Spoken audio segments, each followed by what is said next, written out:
saw your face in the candlelight across the room, and I wanted to know. Yeah, I wanted to know. Well, I'm anxious to know if you dance with me. Put on those dancing shoes, grab my hand, let's dance, let's get this ballroom rocking tonight. Clear the floor so we can do this right. We will dance till we got holes in our souls. Let's get this ballroom rocking tonight till the moon fades out and the sun's inside. We will dance till we hear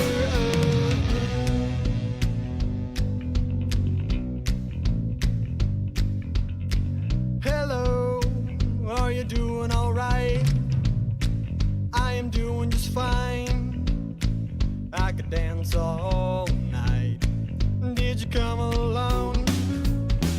I just want you to know you don't have to be alone if you dance with me.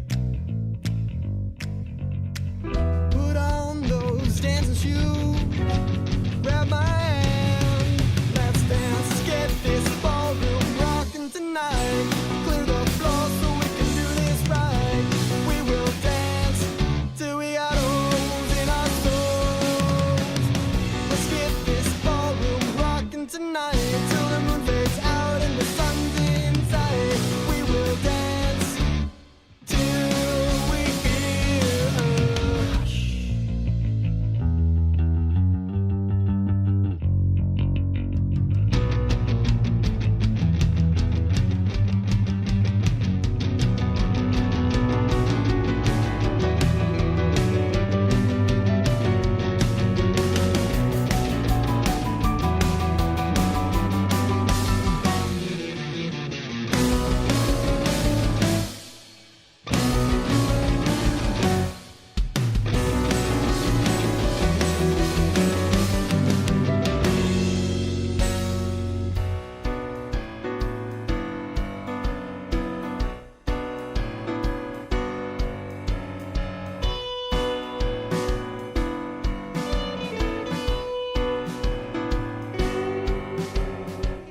Put on those dancing shoes, grab my hand, let's dance, let's get this ballroom rocking tonight.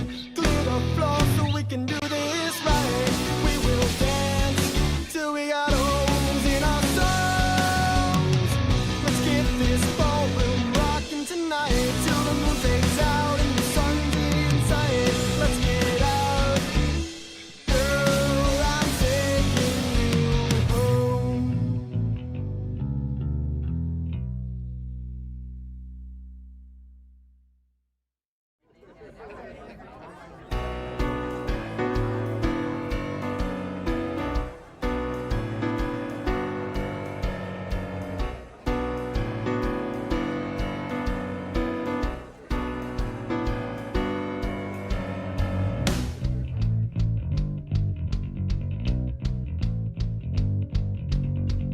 Hello, how you doing tonight?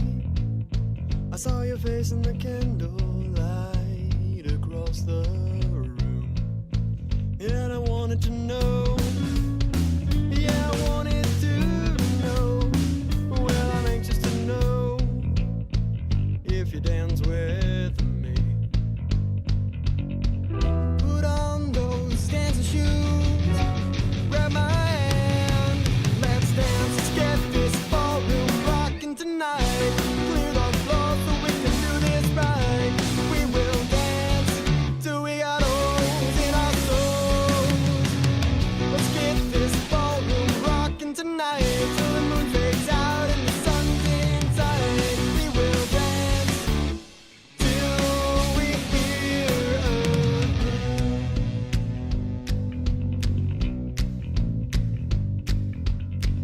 hello, are you doing alright?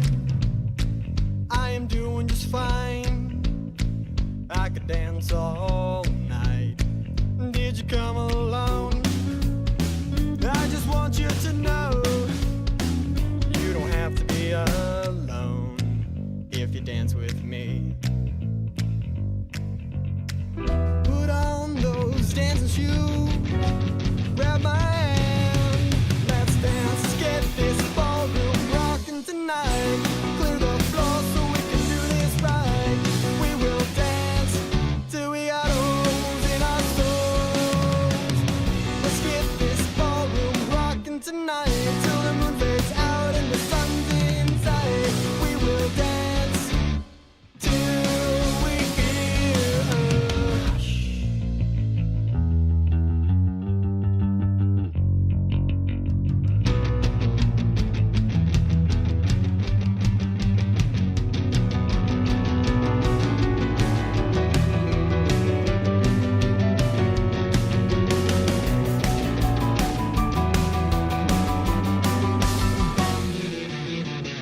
dance shoes. Grab my hand, let's dance. Get this ballroom rocking tonight. Clear the floor so we can do this right. We will dance till we got holes in our souls. Let's get this ballroom rocking tonight till the moon fades out and the sun's inside. Let's get out, girl, I'm taking you home.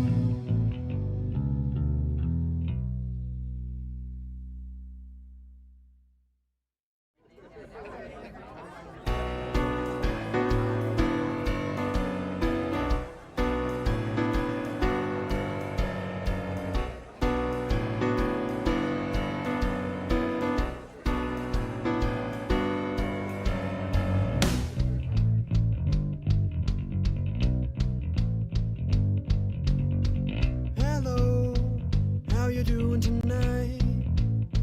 I saw your face in the candlelight across the room, and I wanted to know. Yeah, I wanted to know.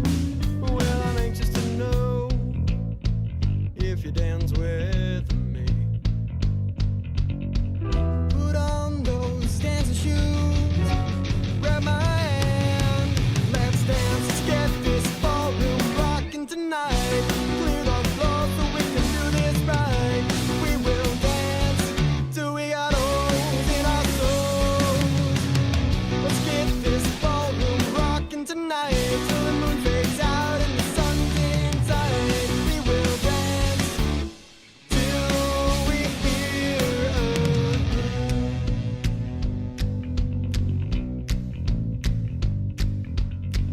hello, are you doing alright?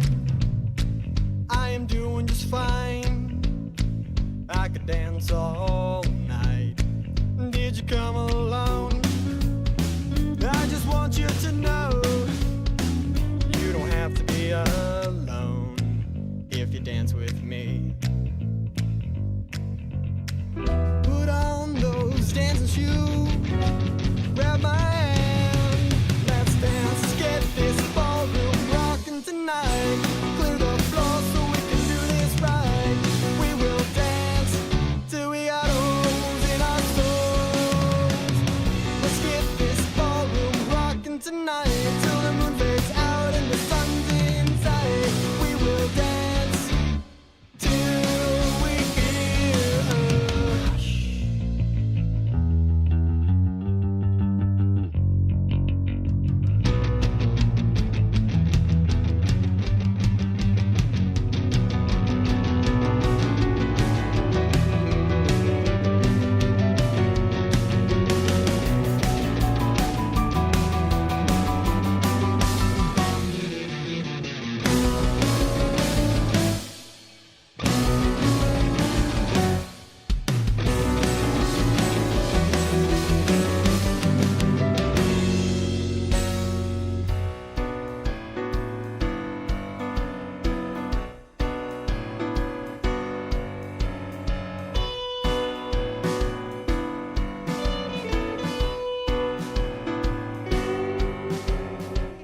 Put on those dancing shoes.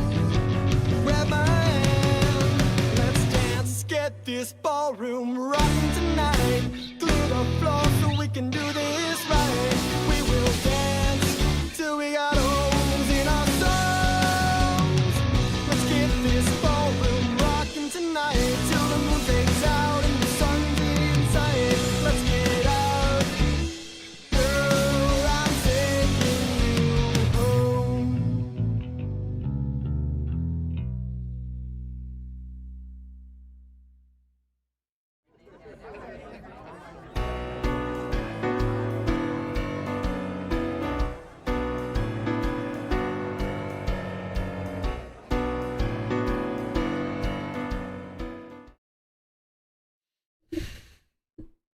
There it is. What is up, everybody? I came prepared tonight. Check out this giant water bottle. I'm never gonna run out.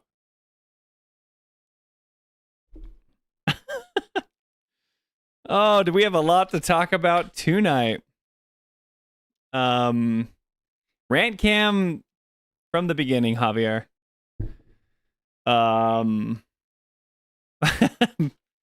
Bio breaks, gotta go. Yeah, see, look.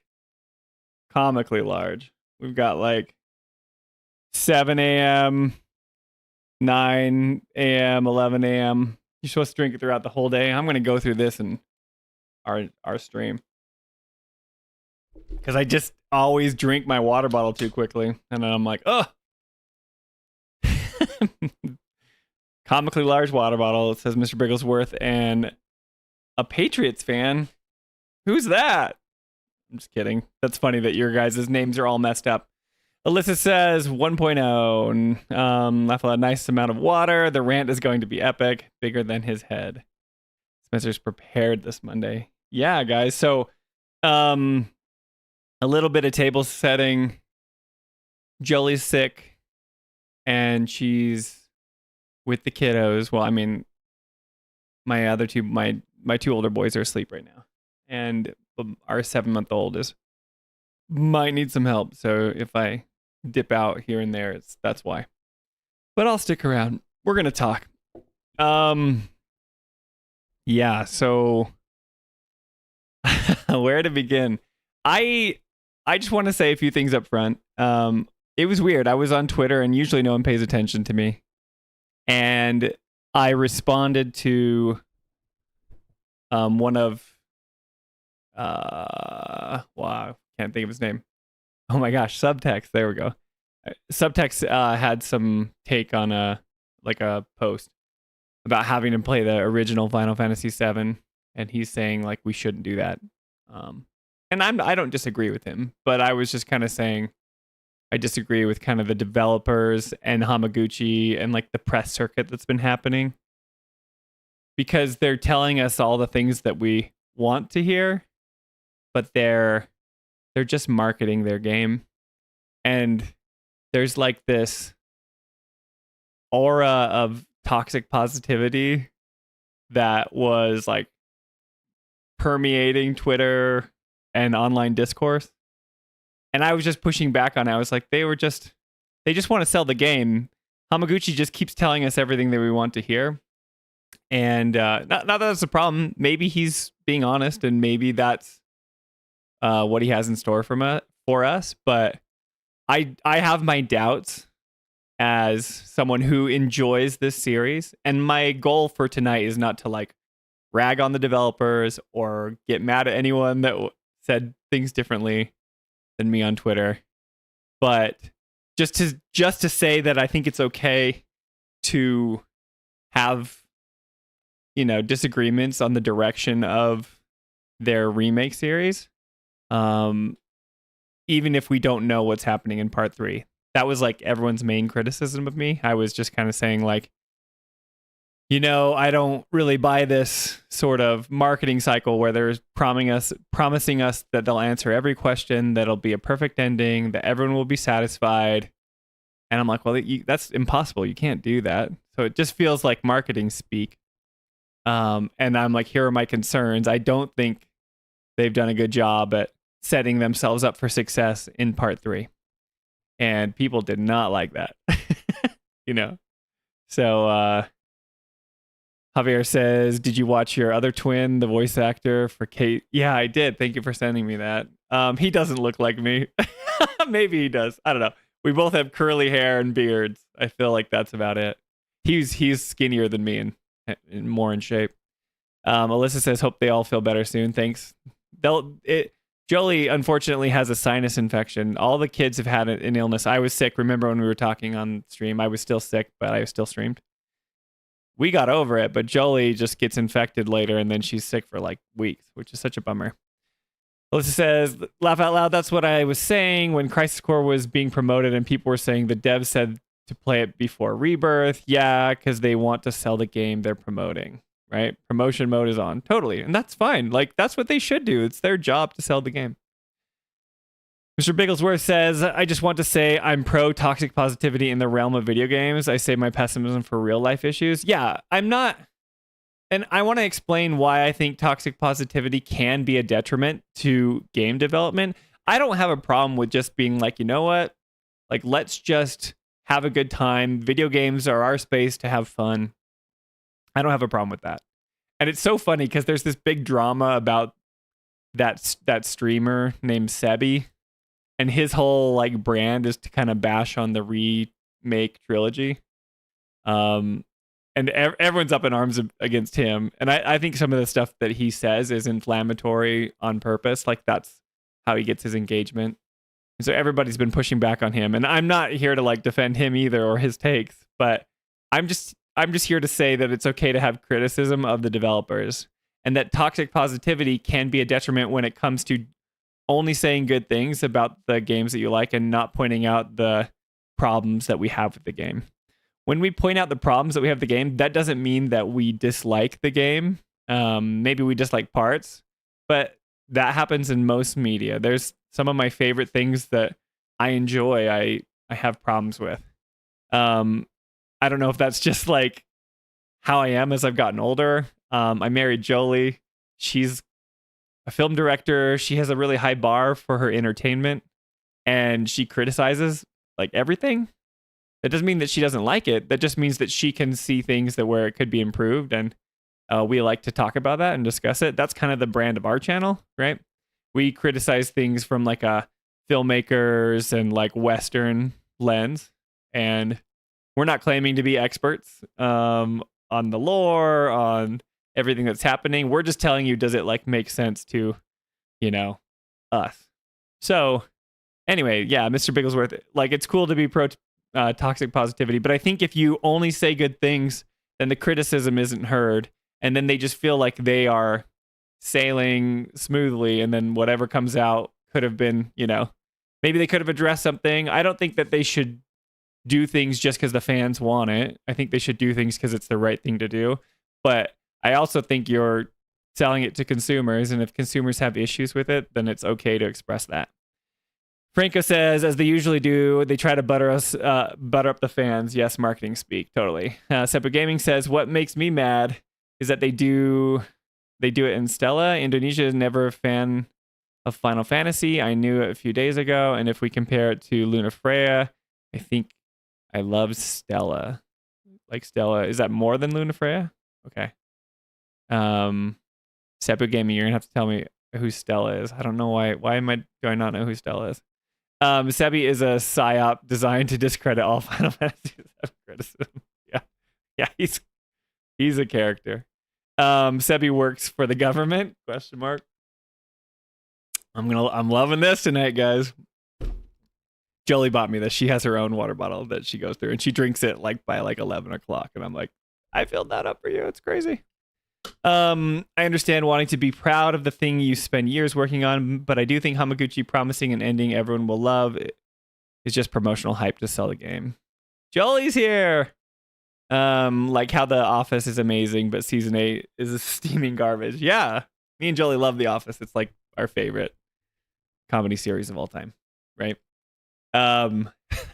But yeah, there's lots of stuff about that that's awful, you know?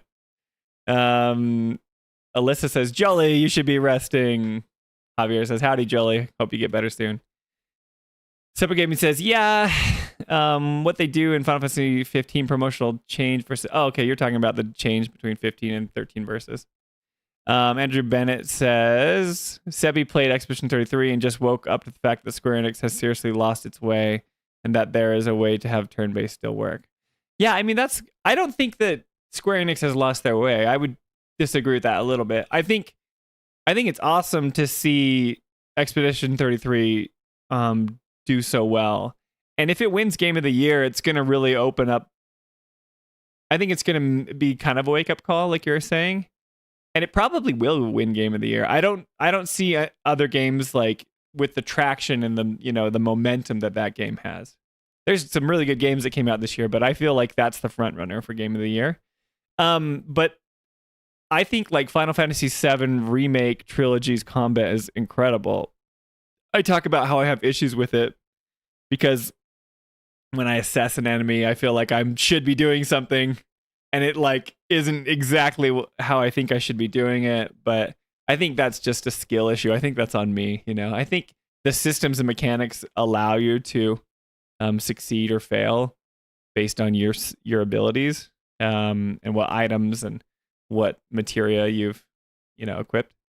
It's very flexible, very cool. And I think it's some of the best combat that the series has ever had. So I don't see it as like that as like a step down or like worse than Expedition 33, to be honest. I love turn-based games and I love action games. I like all of them, and I think that's okay. And I think it would be interesting if Final Fantasy went back to turn-based. I think that'd be cool, refreshing, But I don't want people to think like, oh, they finally went back to what they're good at, and then they can't go back to something different, It's sad because I think Final Fantasy has been chasing, a wider audience, and then other people go back to their roots and then they get a big bunch of people. But Expedition 33 sold like 5 million copies just recently. They told us, right? Which is huge for an indie game, but like Square Enix sells like that much all the time, right? So like do we think that going back to turn-based would boost their numbers? Maybe the old heads that love those older games would come back, but maybe it would turn off some people. I think Expedition 33 does well, not just because of its combat, but because of its storytelling, because of its characters, the thing that draws you in. I think it's more than just because it's turn-based. Because I think if Final Fantasy went back to turn-based, I think it would get people excited and maybe it'd sell a few more copies. But it's like Expedition 33 isn't outselling Final Fantasy. It's doing really well, but I'm going to keep talking about this water bottle. Thanks, guys. Jolie says thanks. Get well soon. Oh, thanks, Franco. Stella is Luna Freya early development in Final Fantasy VII Verse. I said, gotcha. Okay, cool. See, Seppu gave me, like I said, I'm not like a big lore guy, and I don't know everything about Final Fantasy, just so you know. So you might say some things, and I might be totally oblivious. Jolie says, film school was all about making films, and then having the school critique them for hours helped me learn a ton. I'm grateful for the critiques. Yeah, like this is the problem with toxic positivity, is because Jolie, she makes these work of arts, and she's like, she's a filmmaker, so she's developing a film, right? And if she's never criticized, then she just thinks what she did the first time or the first go around is great, But when you get a different perspective to view your content and say, you know what, didn't really like this, don't think this worked, this was really good, you should do more of that, like, that's great. And then but if you create like an environment where no criticism can happen, that's what toxic positivity is. And that's kind of what I ran into on Twitter, was just this, sea of people kind of being like, don't criticize the game. I want it to, like, I prefer to just enjoy my Final Fantasy games. Like, why are you saying that the developers, are lost, or they need to, really answer all the questions? I'm like, because I want those questions answered, and I think it would be a failure if you set up all these mysteries and then don't answer them, And so I'm going to open up Twitter here in a second. We're going to go through some of the things I'm talking about. It'll make sense, but what's up? Andrew says, what do you mean The Office ended when Michael left? Yeah, right. You don't need to be a developer, just a consumer. A fan of video games is enough to have criteria to judge any game, regardless of its popularity. Right. I agree with you, Javier. Separate Gaming says, yeah, I understand Expedition 33 is the best turn-based, but Square is not bad when they make it. They do Dio-Filled. Yeah, Dio-Filled was a game that they did, Octopath, Dragon Quest, but as Final Fantasy fan, I want Final Fantasy back to turn-based. Yeah, I don't disagree with you guys. I think if the next Final Fantasy was like just as high budget as 16 or remake trilogy, but it was a turn-based game, I think that would rule. I'd be totally in, and maybe they'll try. I don't think that they will maybe for this next game, but it seems that the winds of change are kind of shifting it towards that, so maybe they'll try it again. And I'd be on board totally. Melissa says, to me, it's the story. Yeah, their twist on turn-based is fun, but I probably wouldn't have kept playing if the story wasn't engaging. Cool, that's what you're talking about, Expedition 33. Javier says, in order to learn in life, you must develop an analytical brain by consuming art in all its forms, being able to criticize anything devoted to self-imposed status by gatekeepers. Totally, And that was kind of the original thing that that Subtext was bringing up. He was saying, like, you shouldn't, there was a quote by Hamaguchi, and Hamaguchi said, like, if it were up to me, like, I would tell people to play the remake trilogy first because it's updated, like, graphical fidelity and quality of life features, right? And then a lot of people ran with it being like, see, like, you don't need to play the original to, like, enjoy the remake trilogy. And I guess I can just pull it up here. Let me go to what I said here, and then we can kind of talk about it.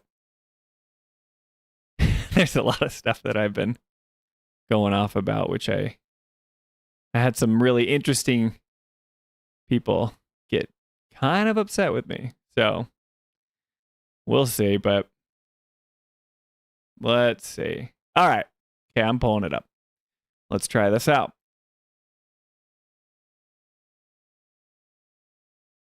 Okay, I don't know if you can see this, but I got my... Yeah, okay, cool. So subtext says, seeing a lot of upset retweets saying people must play the OG first. I disagree. I know people who got into Final Fantasy VII through Remake and Rebirth. Some have gone back to the OG, but it hasn't impacted their enjoyment of either. Final Fantasy has a purity gatekeeping issue. Let people do their thing. And I don't have a problem with this, right? But the thing I did have a problem with was this quote. Genki from Twitter was talking about Hamaguchi. We'll just pull this up here so you can see it. Naoki Hamaguchi says he would like people to play the Final Fantasy VII Remake first if they haven't yet played the original Final Fantasy VII. This is the quote. So either way is fine.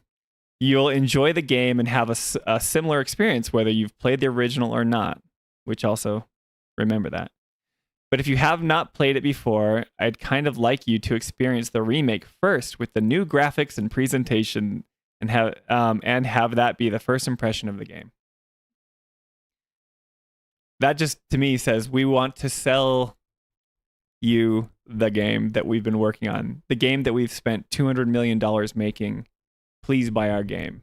Don't play a 30-year-old game that's old, obtuse, and you'll get slow and burnt out, and maybe it will make you not want to experience the remake. Just play the new game, and please pay for it. That's what I read it as, right? And this marketing speak that we've been talking about has been going on and on and on and on, right? And it's okay, but I'm kind of getting sick of it. So this is what I said.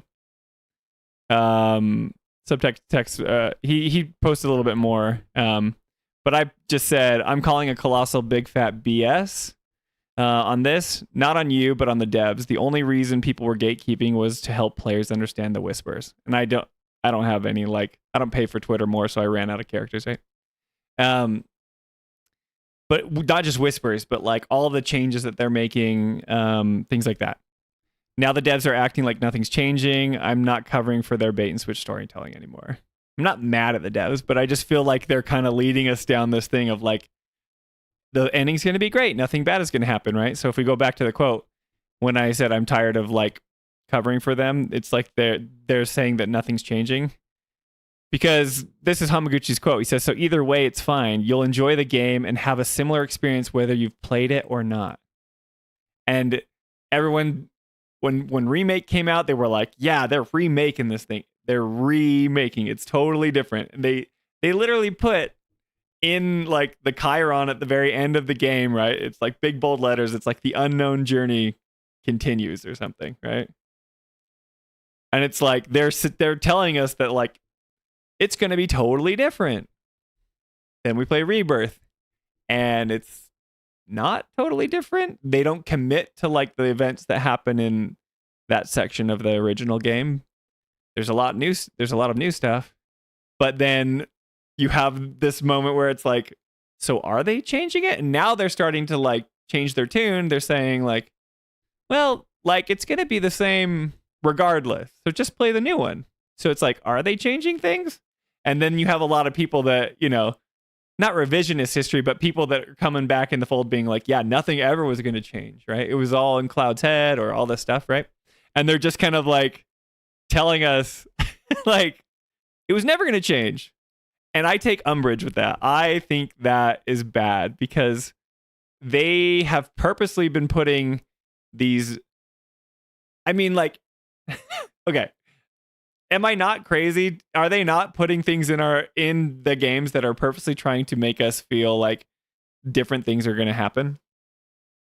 I'm not crazy, right? I know I don't understand everything, and that's the thing. That's another thing I was talking to Subtext about. I was like, I'm somebody who hasn't played the original. I know a lot about the original because I'm married to Jolie, and I like help run a Final Fantasy channel, right? I know more about what's going on than Ernest knows about what's going on, and he's played the original, but he's forgotten everything.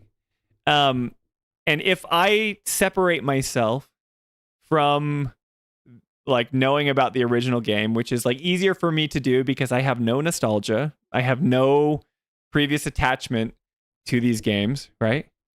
All I have is like the first time I've ever played a game with Cloud in it has been Remake. That was the first time I ever controlled Cloud or met Barrett or played, had Tifa in my party or Aerith. I don't think the story works without knowledge of the previous game.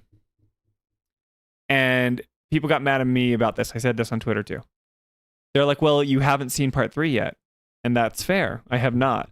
But I think it's kind of a narrative disaster right now.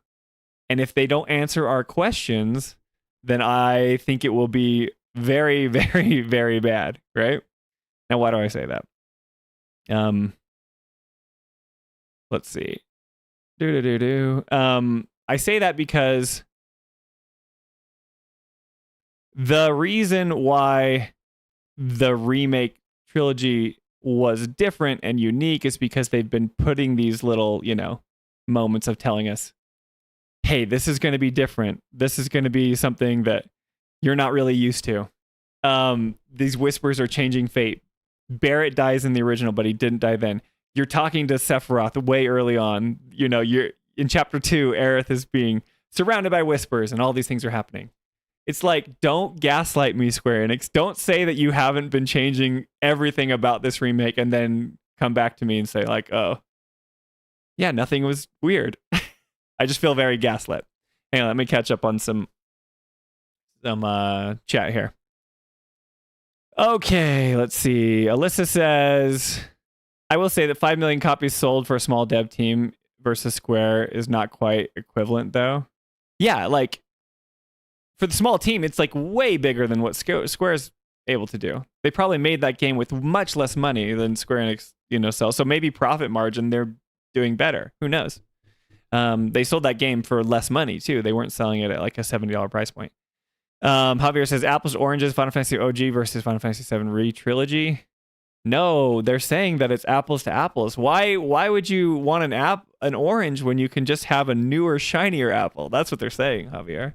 Andrew John Bennett says, remake trilogy cost remake $50, reunion $40, rebirth $60, and then part 3 you're saying $70. I wonder why Square wants to make you play the remakes first. Yeah, OG. Okay, you're talking about the prices now. Yeah, the OG costs $20. It's like, it's true. They want you to buy their game, and there's nothing wrong with that. I think developers deserve to get paid for their hard work. I'm someone who works in the creative field, I'm a graphic designer, I'm an animator, and I studied programming. Like, I would like to be a game dev and make something, and hopefully if I ever create something and put it out there, people would buy it, I get that's their job. That's fine, right?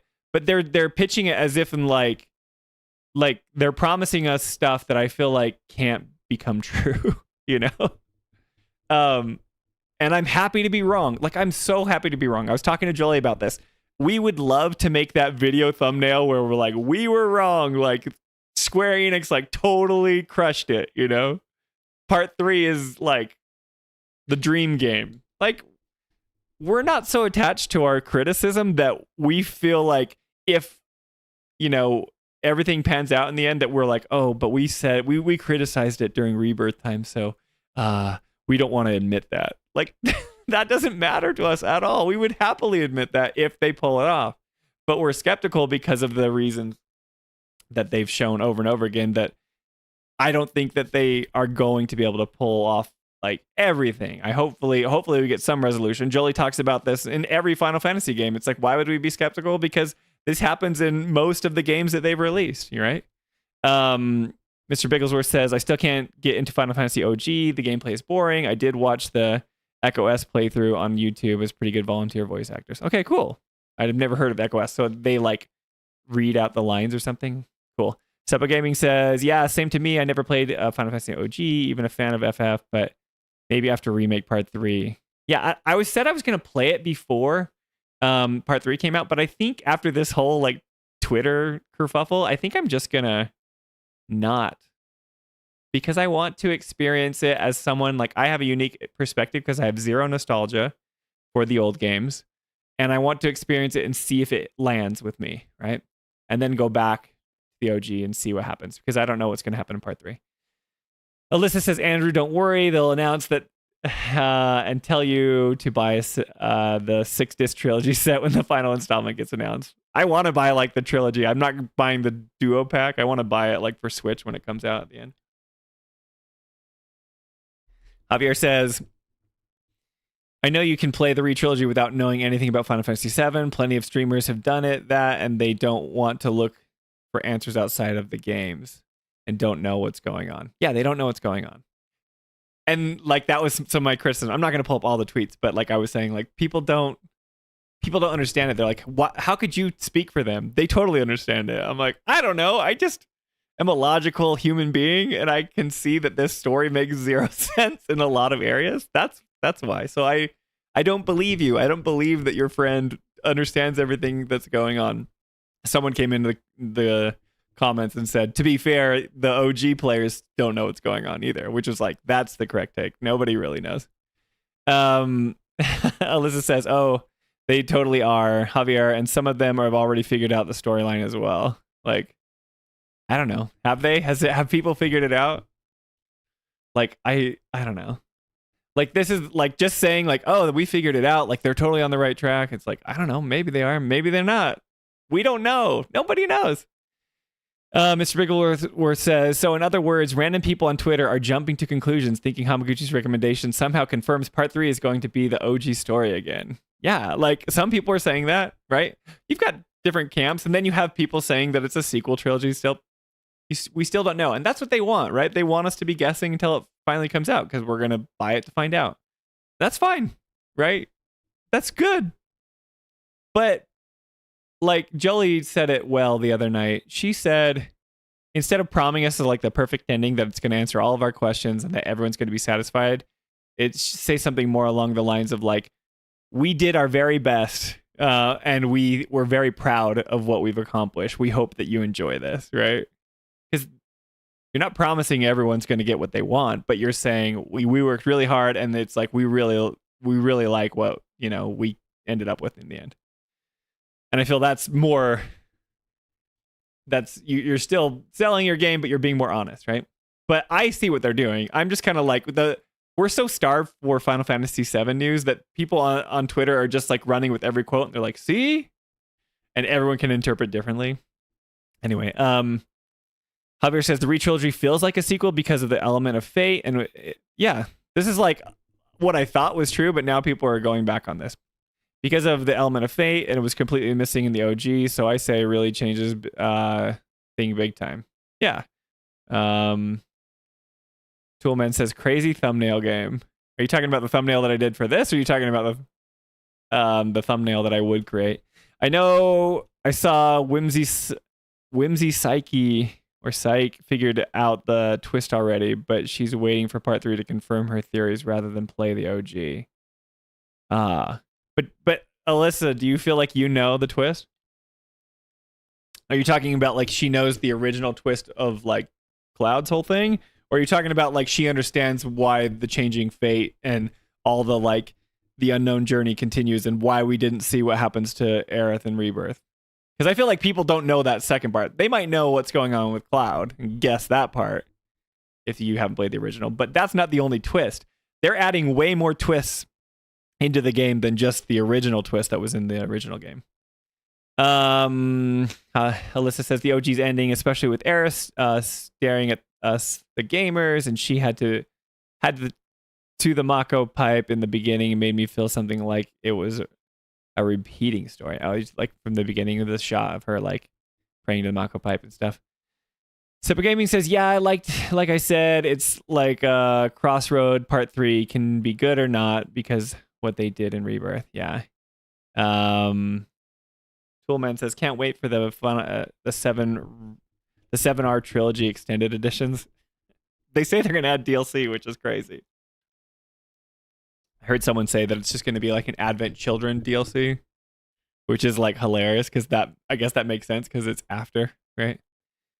Andrew says, do you and Jolie ever talk about starting your own game studio? I could see Jolie as a game director and you as the art director. Yeah, that'd be cool. No, we don't. We don't have time for that. But her younger brother, James, you've seen him a little bit. He's like a programmer. He's like a better programmer than me. I'm more of the art guy, but I went and studied programming. And we always talk about making apps, but then it's like 9:00 at night and my kids are in bed and I'm exhausted. So this is all you're getting right now. Toolman says, people definitely have not figured it out. It's basically impossible to know 100% what happened in Rebirth. Yes, exactly. Yeah. People say they know, but I don't know. I don't think they know. Alyssa says, to be fair, I'm talking about the twist of the original Cloud Zagar. Totally. Yeah. That's fine. Like, because that's going to happen. I'm not talking about the twist from the original game. I'm talking about all the, mystery boxes that they're planting in addition to the original. If it was just original beat for beat, none of us would be arguing, right? It's like, well, we know it's coming, But they're introducing all this stuff. Like, someone on Twitter put a whole list of questions that they have, and I'll pull them up here, and we can kind of talk about them. Seppu Gaming says, what confused us is it felt like Aerith died in all the multiverse. I don't know what happened because I don't think she died in all the multiverses. This is big spoilers for everything that the re-trilogy is going on, by the way. But like Cloud's static going in and out, you see Aerith like a pool of blood, and then you don't see a pool of blood. And is she alive in one multiverse? Is she not alive? Is it in Cloud's head? Did the Whispers change anything? The Whispers brought Barrett back to life in Remake, so could they do that with Aerith? Are the White Whispers are trying to make sure Aerith dies because that like is what happened and beat Sephiroth the first time, so it needs to happen again? Or is it not the first time? This is just a parallel universe that's happening, and what the heck is going on with Zack and all the other ones, and why is Biggs alive, and why did the Whispers kill like Wedge? Like, I can go on forever, right? And this is what they want. They want us to speculate or whatever. But to say that like nothing's changing and that this was all not true, bull crap. Bull crap, Square. Bull crap to all the people who tell me just to like not worry about this stuff because they're purposefully doing this to make us question. And I think it's kind of a disaster right now. I just went off on that was just off the top of my head, and I listed like 8 things that are weird about this new series that don't make any sense. They don't make any sense. They're not giving us answers. And like part 3, the tweet that I put out today, it's like, this isn't something they're talking about. They need to focus on pacing rather than just gallivanting off in the world. It's like, this isn't a creative decision. I said, this is a storytelling imperative. They need to be laser focused or else they're going to fumble. I hope they pull it off. That's what like my tweet was, right? And it's like, you don't have any more time. You've been setting up question after question after question after question. You haven't answered a single thing. You just keep asking more mysteries, more mysteries, more mysteries. And now part 3 is going to come out. And what are we supposed to do? Just trust that they're going to answer every question? I hope they do. That's great. But like, then we get all these marketing quotes from them saying like, oh, just like, if you haven't played the original, just play this one, because it's basically just like the original. And then there's quotes about them saying, we're never going to deviate that far from the original game. So like, if you know the original game, then you're like, okay, they're going to clear some things up, but that doesn't clear up all the new stuff that you put in. So are you going to spend the entire game just answering questions, or are we going to go out and do some battle mechanics and fight some bosses? And don't we have to fight a bunch of weapons and do all these crazy things that happen in part 3 and go through Cloud's mind and all the stuff? It's like, there's a lot to get through, and you have to answer all the stuff that you set up. I hope you can do it. Let's see here. People definitely have not figured. Okay, yeah, I've said that already. Alyssa says, I'm in the camp that the story will be the same with slight choose your own happy ending tacked onto it after rebirth. And the fate stuff is just there to keep us buying the games. Like, is that good? I don't know. I think that kind of sucks. I don't mind multiple endings. We've talked about The Witcher 3. The Witcher 3 has a bunch of different endings. But to me, it's like if you make the correct dialogue choices throughout the game and you do certain things throughout the game, then you get like the canonical good ending, right? Where Ciri becomes a Witcher. And it's really cool, you know? But then there's others. If you don't do it all, then you like, I don't know. It's like totally unrelated and it's just like kind of meh ending, right? And I like when video games do that because it's a type of medium where your actions determine the outcome of everything. That's why it's an interactive media, because you're the one on the sticks and pushing the buttons and fighting the bosses and making the decisions, and they give you choices, right? It's not a passive medium. You're not just watching a movie. If you wanted a like linear story, go watch a movie. Don't play a game. But Jolie was making a point earlier too. She said, but that makes the storytelling worse. And I totally agree. I think games can tell a different type of story that's unique to the medium, the interactive medium. But as far as like being super impactful, if you have like video games fundamentally will always be worse in the traditional way of telling a story because, you know, the pacing is always slow. Like if they want you to ramp up and it's like Sephiroth is like in the reactor, like we have to go stop him, and it's like I can literally just keep my, you know, I don't have to push forward on the stick. I can just set my controller down and nothing happens, right? Because it's all dependent on what actions I take to forward the story. So that ruins the pacing. Or maybe like, you know, I get interrupted by a side quest and I want to go like wrangle up some cats or something, and it's like, okay, yeah, that's gonna kill the pacing a bit, right? That's just how games are, and that's okay. Like they're different, you know. So Jolie is saying with multiple endings, like she would have an issue with that. Not that it's necessarily bad, but it's not going to be as impactful if it was like a, you know, one vision, one story where they wanted to really, you know, make moments impactful. Jolie talks about this, and she'll talk about it when we get further on the chapters, but they take away impactful moments with their shenanigans and whisper stuff because they're not committing to anything, right? And because they're not committing to anything, we're not getting that impactful emotional moment that helps the characters progress and move on. And they have to, that's another thing. They took out stuff that happened in, you know, part 2 or halfway through the game that they took away from us in the re-trilogy. So they're going to have to either give us that resolution, make those impactful moments still happen, or else like it's a dud. Like that's another thing on their long list of things that they need to do in part 3. Let's see here. Let's see. I blame Square. Okay. To me, the time is actually starting to. Man, okay, it jumped up. Sorry. I'm in the camp. Yeah, choose your own story. That's what I'm talking. Okay. Javier says, but the twist and connection of Cloud and Zack and the actual demise of Aerith, which is up in the air until part 3, had nothing to do with the fate element. The part of the story is straightforward.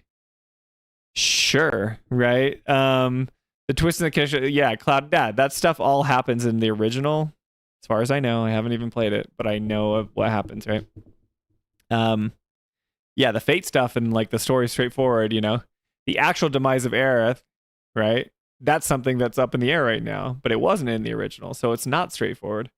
Melissa, you're breaking my heart. I hope that's not the case. Oh, you're talking about the multiple endings. To me, the time to actually start changing fate would have been in Rebirth, the middle of the story, so things can affect the ending. Yes, thank you, Alyssa. Thank you. That is exactly what we think. Javier says, I blame Square. Laugh out loud. Yep. This is the thing. This is my... This is the thing I tweeted about, right? Let me go back here. This is how I felt, right? I said I have mild criticism, and then the passionate fans were just like protecting Square Enix at all costs. Right? I said, you guys, this is the thing posted, but if you didn't see this, I said I learned a lot about the community over the past couple of days. I'm not here to yuck anybody's yum, but I think it's okay to express concerns about the direction of the remakes. A lot of you didn't agree. So this is the toxic positivity. It's like, don't say anything bad about this game. Just let us enjoy it. It's like, okay, but when you release a piece of media or entertainment into the world, that's like, it becomes our right to have opinions about it, right? And you don't have to listen to our opinions, you know? I don't think I've been like unfair or said anything like, I haven't been like, I don't think I've been like not respectful to the devs. I just think that there's things that they are flubbing pretty hard, and I hope that they are aware of that. They probably are, and hopefully they answer those questions, right? But I want to read this. So you guys probably know Night Sky Prince or Night Sky King. I don't know what he goes by. But he's like, I think that a critical analysis of video games is important, but it needs to be done in a sensible, constructive manner that ultimately aims to help the devs succeed or get back on track. Like, I agree. Like, feedback should be constructive, and it shouldn't be like, it shouldn't be derogatory. It shouldn't be aimed at the developers being like bad or like, I don't like what you've done, you know, so therefore you're a bad person. I agree. But this Ken Masters guy, I like didn't know him before today. He's been on, and I agree with him. He says, so I'm going to respectfully disagree here. The audience aren't QA testers and have no obligation to the devs. In fact, devs are lucky to get more than just a knee-jerk reaction post-release. So it's like, if paying customers say, I don't like this, studios ignore that at their own peril. I agree. I don't think that it's our responsibility as consumers of a product to like let the product down softly, if that makes sense. Like, if you go to the store and you buy some peanut butter and it's disgusting, you're like, this peanut butter sucks. You're not mad at the people who made the peanut butter. You're never going to buy that peanut butter again. You know what I mean? But like, you can criticize it. I'm not saying that the remakes suck. I just have issues with them, right? Someone else says, it's not a requirement by critics, but it helps if you just say this game is bad about the game you had one very large issue with that ruined it for you. You aren't putting it out. You aren't putting it out there what the issue is. Yes, it's on the devs to QA, but critics can explain their feelings. They certainly can. I just don't want to be want the onus placed on average consumers to provide creative course correction for the development studios, right? Like, I agree with this guy. I like Ken Masters. But anyway, so like I posted this, right? Oh no, what was it? Not that one. Sorry. I posted this, and I had some salty replies, but some people are like, the story is already written. We already know all the mysteries are answered by the end, most of them at least. As for the multi-world stuff, I don't agree with the sense it's really meant to be solved. It's enigmatic and meant to be weird and symbolic. Okay, if that's true, that would suck so hard. No shade to JD Arson. Good for you, man. Whatever, have opinion. But if like the multi-world stuff is just there as filler, like supposed to kind of give us some sense of feeling of confusion, that stuff sucks. That would be awful, right? Few other things. This Kurorado, he made a list of the questions that you have, and we're gonna go through them, and then we'll get to tactics. But he says what they should answer for a good video for a good idea for a video. Like, totally. This would be awesome. I might make a video like this. Just kind of go through all the questions that I have. He's made a list of them. I'm sure that'll help me kind of fill up my mind. But I have an idea of like putting a timeline out, right? Of like all the events that happen in Remake and Rebirth. And then like just put big gaps where I have like no idea what's going on. You know? And like Um, maybe like certain things that give context. So like if I don't know what the heck, like imagine you've never played Crisis Core, you've never played the OG, and then all of a sudden you're playing this game for the first time, remake, and all of a sudden you fight the Harbinger of Fate, you know, the Whisper enemy at the end of remake. And then all of a sudden you win, and then the whispers all fly away, like you've defeated fate. Right after you have Aerith saying, like, if we go through this portal, like, the future isn't certain, right? Because it was before this, but we're going to go change fate. And you have Red saying things like, they're seeing visions of the future, and Red saying, like, that's what happens if we lose here today. It's like, and that they're showing clips of the end of the original game and Advent Children. So they're basically implying that they're going to change if you beat this boss. Imagine you go through all that, and then you beat the ending. And then suddenly you see some spiky-haired mullet, like dark-haired, black-haired mullet guy, who's facing off against a bunch of soldiers, and we're like, who's this guy? You know? Okay, like we just have to be like, this guy is important, and he lives, and some chip bag flies in front of the screen, and it's got a different dog on the chip bag than the dog we've been seeing throughout the first game. Okay, that's weird. Oh wait, like he's dragging somebody like to Midgar, and that person is Cloud, but we're Cloud in another place, and we pass each other at the end. And these whispers all fly away from Midgar when you win. That's pretty weird if you don't know who Zack is, right? Okay. Then Rebirth comes, and then there's no whispers until chapter 9, and all of a sudden they just start coming back. And it's like, I thought we were done with the whispers. And they come back, and now they're doing all these things. Okay? It's like, you could say, like, oh, if I played Crisis Core, I would know who Zack is, so that can fill some of the gaps. And people could argue, it's like, they told you to play Crisis Core before the remake and Rebirth, because they re-released it. They remade Crisis Core 2, so they want you to play that one. But then there's still holes like that you don't know, because Crisis Core doesn't answer everything. Anyway, it's just like you get to this point where it's like there's so many holes and there's so many things that you're like, I don't even know how they're going to answer all these things, right? I just wanted to change it. Says it will probably be a messy and not everything will be touched. I don't think it will ever get a clear answer on the alternate Zack world stuff, for example, but if they clearly establish the stakes, lay out what's up with Cloud, and deliver on character payoffs, I think that's enough. And it's like, I don't agree. I don't think I agree with what you're saying. I think like you got to hit the main beats. Like that's salvageable, and I'll be like, that was fun time. But like, then why set up all these mysteries if it was just like to sell games, to create marketing cycle, to make us come up with fan theories about what's going to happen? I think you need to commit to the things that you've established or like put into the games, and the misdirections that you've been saying, right? If they don't answer everything, then I think it's a failure. I do.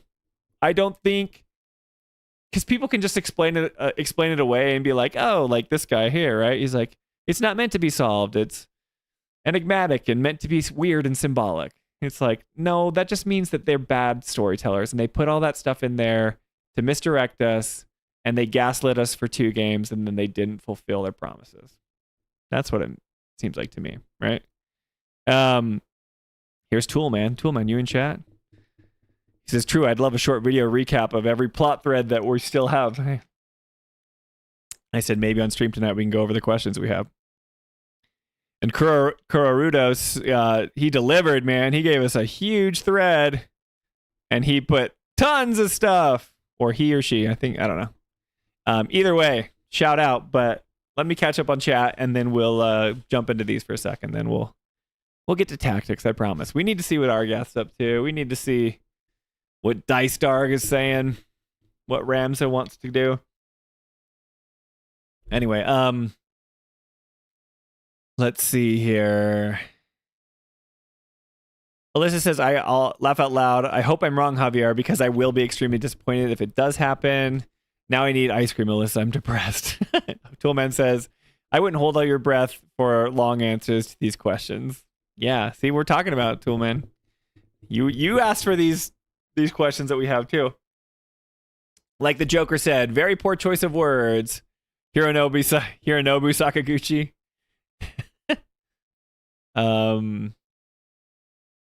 Sorry. Yeah. Nothing good comes from the hot air hype. Toolman says it's definitely not good. Interesting story points just to keep baiting people. It's bad practice. Hands down. Cliffhangers are one thing, but blatant carrot and stick is how you lose fans. That is so true. It's not going to lose me, but I'm just going to continue to think that like they can't tell good stories. And there's so many people like the toxic positivity. That's why I'm going to keep bringing it up. That's why it's bad, right? Because if you just keep telling them they're doing a good job, and you don't criticize it, then they're going to keep doing this, right? They're going to keep, baiting people. They're going to keep this bad practices that Toolman's saying up. They're going to give this carrot and stick stuff, and then they're never going to give you the carrot. Melissa's given Javier some ice cream. How'd you know I like vanilla? I totally agree with that. We're all just holding onto hope that we will have those impactful moments. No, it's not vanilla, it's coconut, she says. 44 days until the Game Awards. Right. And we're all holding out hope that the Game Awards has a trailer. I'm excited for part 3. Like, I'd be lying if I wasn't. Of course I am, but like my whole point is that the games will sour over time if they don't answer the mystery boxes that they've been setting up. If they don't open them up and let us know. Andrew says, anybody else feel it's weird that the new citizens of Nibelheim rebuilt the town exactly how it was before it burned down? Like nothing new, basically? Yeah, that was spooky, dude. This is really weird. It's weird that they go back there and it's all like fine and no one says anything. Shinra did it there, here and in the OG as well. Here they just populated it and made it a facility to watch the hooded guys versus the OG where they kept a ghost town. I knew Shinra was involved. OMG gets Sparky. What's up, OMG gets Sparky? All those new story elements can't be for nothing. I'm expecting a new ending. It's more of a sequel rather than a remake. Okay, so like, let's play this out. OMG Sparky, let's say that's not true. Let's say all these story, whatever, all the story elements are for nothing. That it was kind of misdirect you, or it was to say that it was all in Cloud's head because he's kind of a space case right now. Would that feel good? Would it feel good? I don't think it would feel good. It shouldn't be for nothing.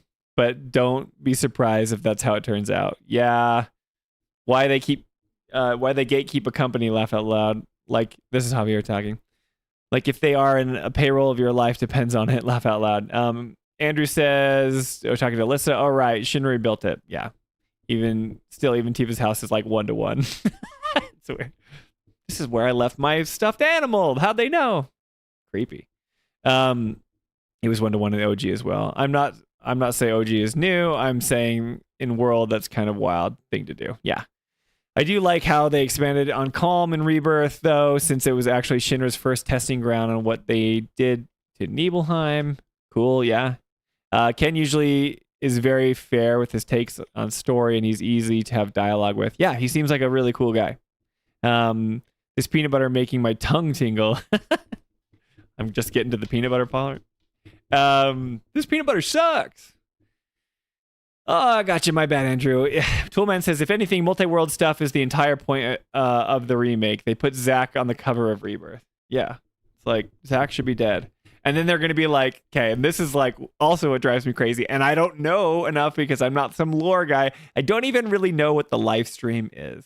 And they're like, oh, all these multiple things are taking place within the live stream. The live stream of the planet. The live stream is just some thing. I don't know. Like, I'm guessing it's the planet because you have like the Gi and Genova that have like gotten there and they're not like of the planet. So they can't like return, right, to the live stream. That's why they're trapped there. But like it's just like, that's the end all MacGuffin that can answer all the questions. It's like, yeah, it's the live stream said it could happen. It has all the memories of all the things. So like, we could have a version of Zack that lives because the live stream could make it appear into reality or something. I don't know. Okay. Alyssa's ended. Didn't really do much with him, laugh out loud, but I actually like the amount of time Zach got in Rebirth. I was worried they would overuse him, actually. Yeah, I thought he was going to be like a main character. I do think it was a little weird. I like that we got to see him, but it's like it's like we were all excited, right? At the end of Remake, it's like, Zach's alive, Biggs is alive, like they're going to do stuff, and then they like never do stuff. It's like he talks to Marlene, he wanders around like Sector 5 or the whatever, and that's it. And there's a tear in the sky, and then he's like, I gotta go like save Cloud, I gotta go save Aerith, and he does all those different things that don't make any sense, and then he just shows up to fight Sephiroth with Cloud. And it's like, that made no sense. Thanks for letting us have a little fan service with Zach. I would have rather you like made sense of what you're trying to do, but you just asked more questions and didn't answer anything. So that's another thing you have to do in part 3. Toolman says, talking to Alyssa, he says, exactly, but the fact that they put him on the cover and push the marketing means clearly they intend to make him matter. Yeah, and I think like the directors have said that like Zach plays an integral role. So it's like, okay.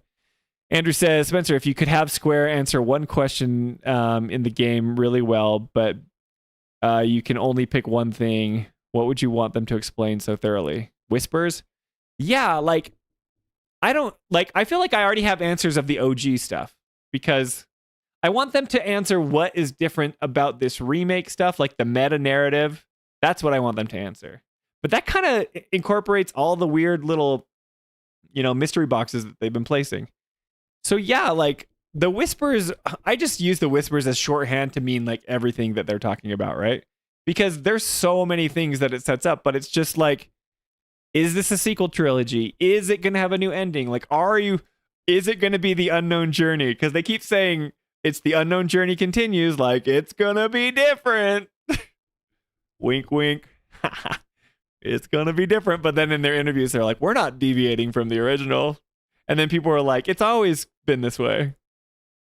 So they just lied to us to make us not think that the twist that happens in OG wasn't going to happen again, that it was going to be something different. But then it's just Cloud having issues. So yes, that would be the thing. They need to answer for it. But I don't know, like they can do one of two things, right? They either don't commit to all the stuff that they've been setting up, that they're not going to give us something new, that they're not going to change anything from the original, that maybe there's slight deviations or whatever, but like they don't commit fully, kind of like they didn't at the end of Rebirth. And then it's just kind of like similar to the original, and that's what people will argue for years and being like, see, it was always supposed to be that way because Cloud has issues. Or they decide to lean in and then they do give us something new. I would prefer they do the lean in, do something new. But like I said, I would prefer that because I feel like that's what they've been setting up for 2 games now, right? So if they took that away from me, it's not because I'd be mad at them because they chose to do something that is like what I wanted and they didn't do what I wanted. It's like, no, you've been telling me you're going to do that for 2 games. Do you see the difference? Like people be online, they're like, you're so ignorant. Like you just don't understand like the narrative.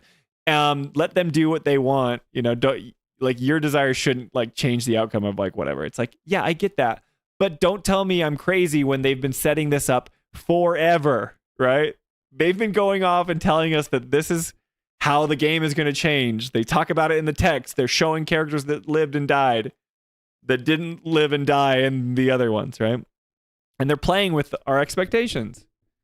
It's like, okay, so then if you don't lean into it, then first of all, if you don't lean into it, bad. And then if you don't answer those questions, like if you do lean into it, but then you fumble on like answering why you leaned into that way or like why you wanted to set up all these multiple stamp universes or whatever's happening with like sequel Sephiroth and all that stuff, it's like, hey, at least you took a swing. Like I would give them credit if they failed at like answering all the questions, but they tried something new. But if they just say it was all a dream, it was all in Cloud's head, and it's the same as the original, like I think that would suck. I think it would suck. All right, sorry. Alyssa I mean, he matters to Cloud's story for sure, but I do think they may have him be one of the people who helps Cloud regain his memories in part 3. Okay, cool. Yeah, you're talking about Zach. Those comments pointing out that this is Javier. Those comments pointing out that the mysteries should be just that. Mysteries feel more like copium to not acknowledge that if they are not answering or not answers is going to suck, in my humble opinion. I agree. Alyssa says, oh, it's something that totally pulls you out of the game, especially without part 2 being readily available. Just skipped ahead again. I hate when it does that. Mr. Bigelow says, Spencer, I made a red herring GIF and DM'd it to you. I'm making fun of the people who think everything is a red herring. Nice. I saw a message come in. That's cool to know it's from you. My cousin was not a fan of Zach just suddenly showing up. Yeah. It's like, okay. I've got it pulled up right now. Not because he hates him, but because he likes who TF is. Who the F is this now? What's going on? Yeah, sorry, I'm trying to catch up, but I ranted forever. So sorry if I'm not paying attention. So basically what they're saying is as long as they hit the OG main beats, they won't mind a bunch of made up hot air to create mystery. That's some low standards for a AAA game, right? Yes. Don't do that, Square. I like what you're doing. I think that's the most interesting thing about these. I think that's the most interesting thing about the remake trilogy, and I haven't even played the OG. Right? And so people would be like, so why are you saying that's the most interesting thing? You don't know any better. It's like, well, I do because I'm married to someone who's played it, and we talk about Final Fantasy VII all the time. I like to know the beats that happen, right? And I think that's so clever to come out with a remake that's not just like updated graphics, right? Metal Gear Solid 3 Delta just came out, right? And all that game is a prettier looking version of the old game. And that game, a lot of people like it, and people are like, great, this is a great way to do a remake, but it won't be talked about in another month. It's like it's already been forgotten.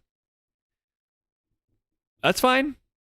The OG people liked it and didn't ruffle any feathers, but I like that they took a big swing and they went weird. But I get a feeling that they're saying like, oh, we're not going weird with it, you know? Now it's like they're kind of like backpedaling. Don't backpedal. Like, just pedal right into that, man. Like, part 3, tell us everything. Do some weird stuff. And still hit the beats of the original, but go for that new stuff too. Toolman says, the live stream is basically just the forest. They do whatever they want with it, and the plot demands it. Yeah. It's like, whatever, okay? But I have to expect that now, right? But if they just say it was the live stream, it's like, explain it to me, you know? But then we get metachlorians and people get mad. Javier says the live stream is a Deus Ex Machina, magical MacGuffin that fixes every plot hole in the Final Fantasy VII universe, and as a plus, it tastes like raspberry. You're a funny guy, Javier. Alyssa says, Javier, these are fans that have long been disappointed by Square Enix, so yeah, their standards are low. Very low, Alyssa. Oh no, my water bottle straw is not working. Hang on, guys. Let's take a quick break until I fix my water bottle, but I will be back to finish comments.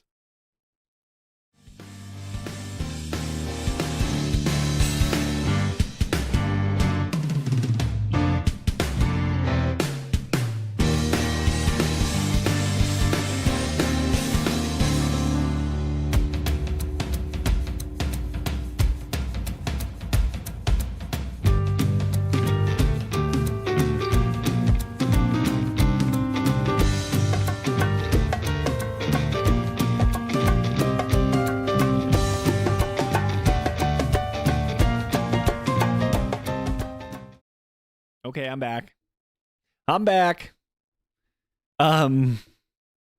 Okay. My water bottle is functioning again.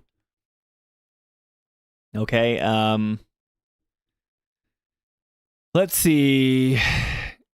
Toolman says, I don't want to keep distracting from tactics, but yes, this is the most two-faced marketing campaign I've ever seen, to be honest. The game says one thing, then the interviews say the opposite. Thank you. That sums up my whole issue. Me and Toolman are on the exact same page. And we're getting more and more interviews, and it's just like they just want to sell copies, and that's okay. That's their job. But when people run with it online and then they're like, see, told you so. It's like, no. Like, what did the games tell you? They didn't tell us anything. They just asked a lot of questions, and I'm hoping they tell us something, right? Andrew says, are you excited to play as Vincent and Sid? Do you think there will be a new playable character to replace Aerith? Well, I think that's already the case, right? Like, Vincent and Sid are the new characters that replace Aerith, which bums me out because I love fighting with Aerith, so I'll be really sad because none of them are, like, strong magic users. Sid's like a dragoon. You know, he fights with the staff, but he, like, jumps really high, and then Vincent he has, like, that beast form, and he has a gun. I don't see him as, like, a mage, but I don't know enough, right? Javier says, as the Spanish saying goes, Alyssa su peor es nada. I said that wrong, sorry. It's phonetic. I should just read it as it is. Longtime Final Fantasy fans often say the last good Final Fantasy was Final Fantasy X, so they have learned to expect bad stories in games. Yeah, that's true. Some people say that. I think the stories are interesting. I think what Remake is doing is very interesting if they commit to it, like I've been saying. Yep, Andrew, which is why the most of the story in Re-Trilogy is the same. They'll be happy. By the way, there's definitely not 20 people in chat. You didn't learn that from me. Hi, 20 people in chat. Kate Sith main healer now. I hate Kate Sith.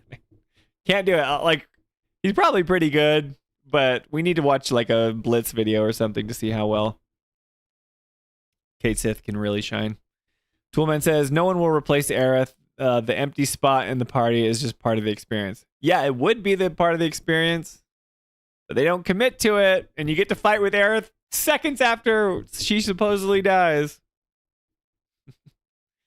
But I do like that. I like that, like, you don't get to have... That's what video games do better than movies, right? You have this character that you love, not only just through the storytelling, but also through game mechanics and like what she brings to the table with her class or her job, right? She's like the mage of the party. And then when she dies in the original, it's like you don't have her. And that just sucks. And it reminds you of that terrible story moment that happened, and the impact is even stronger because you don't have your Aerith. Not only did that moment happen storytelling-wise, but then you're like, ugh, I don't even have her, like her abilities. I loved that she could, do this massive Curaga and fix everybody. Anyway, awesome stuff. So yes, they won't replace her. Alyssa says, only if Luck's on his side. Sipper Gaming says, maybe, Andrew, but I think Final Fantasy 12 is still good. Not as great as 10. I think it's not about Final Fantasy is now bad, but long fans still want a turn-based game. 15 and 16 is still a good game. Yeah. Barrett, for new dedicated mage healer. You can see that the materia system lets you do that, but you'll always miss, you'll miss the abilities that she unlocked with her staffs and everything you do. Like, I'm going to miss Aerith. I'm going to miss her auras that she places down on the ground, and then you can do double spells or whatever, or increase time, and you can have like unlimited ATB if you cast certain things on Yuffie, and then she's got doppelganger and she's going crazy. You can do so many things with the combinations. I think Aerith is like the most OP party member in the game. Alyssa says everyone finds good things about the previous Final Fantasies in part because of how bad they think the most recent one was. That is very true, right? It's like, Final Fantasy 16 sucked. Let's go back to the ones that we liked, like 15 or 12. But then years before that, they were like, Final Fantasy 13 sucked. Let's go back to 10, 9. That's very true.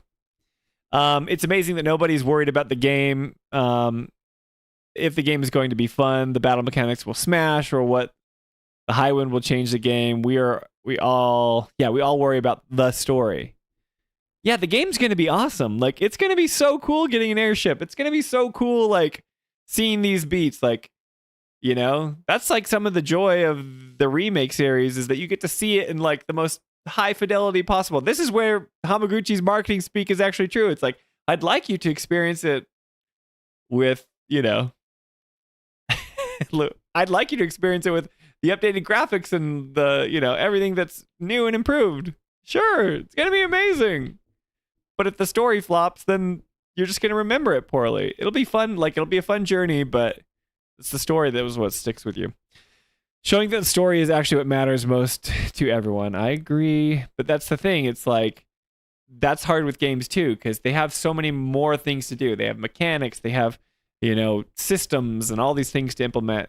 And the story is just one part of gaming. So I'm gonna be real. I'm the only Final Fantasy fan for the stories, really. I played Death Stranding. Gameplay is not a priority for me. Okay, Toolman.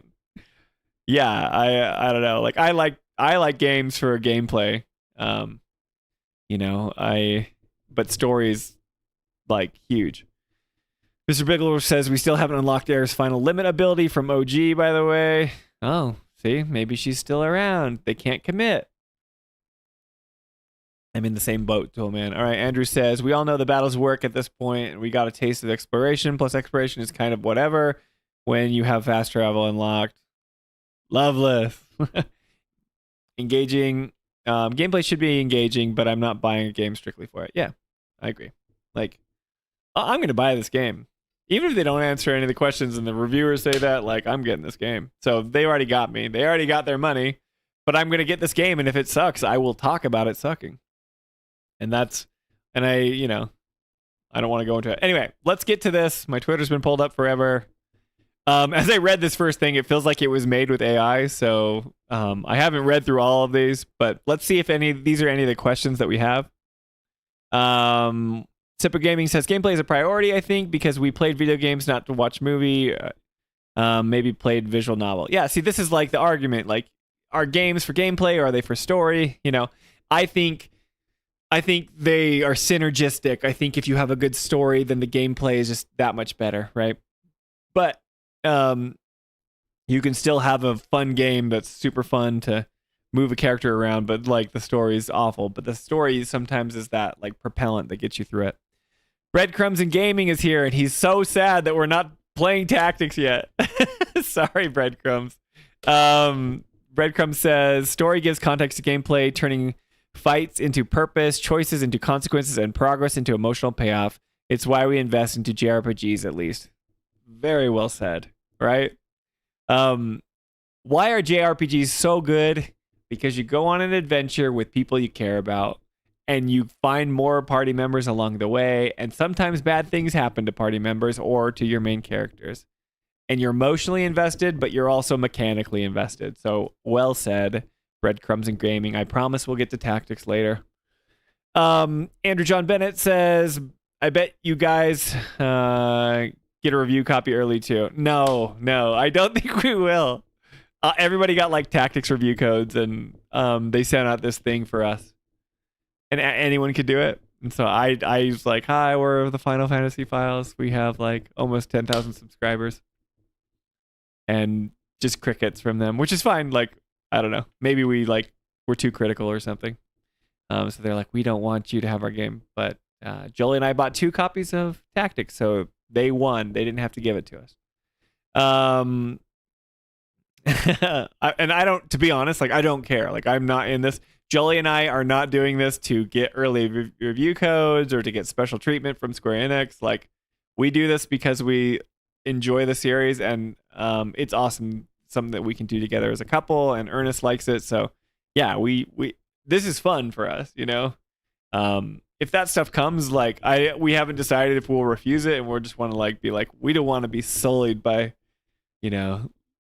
having like access, like be access media or anything.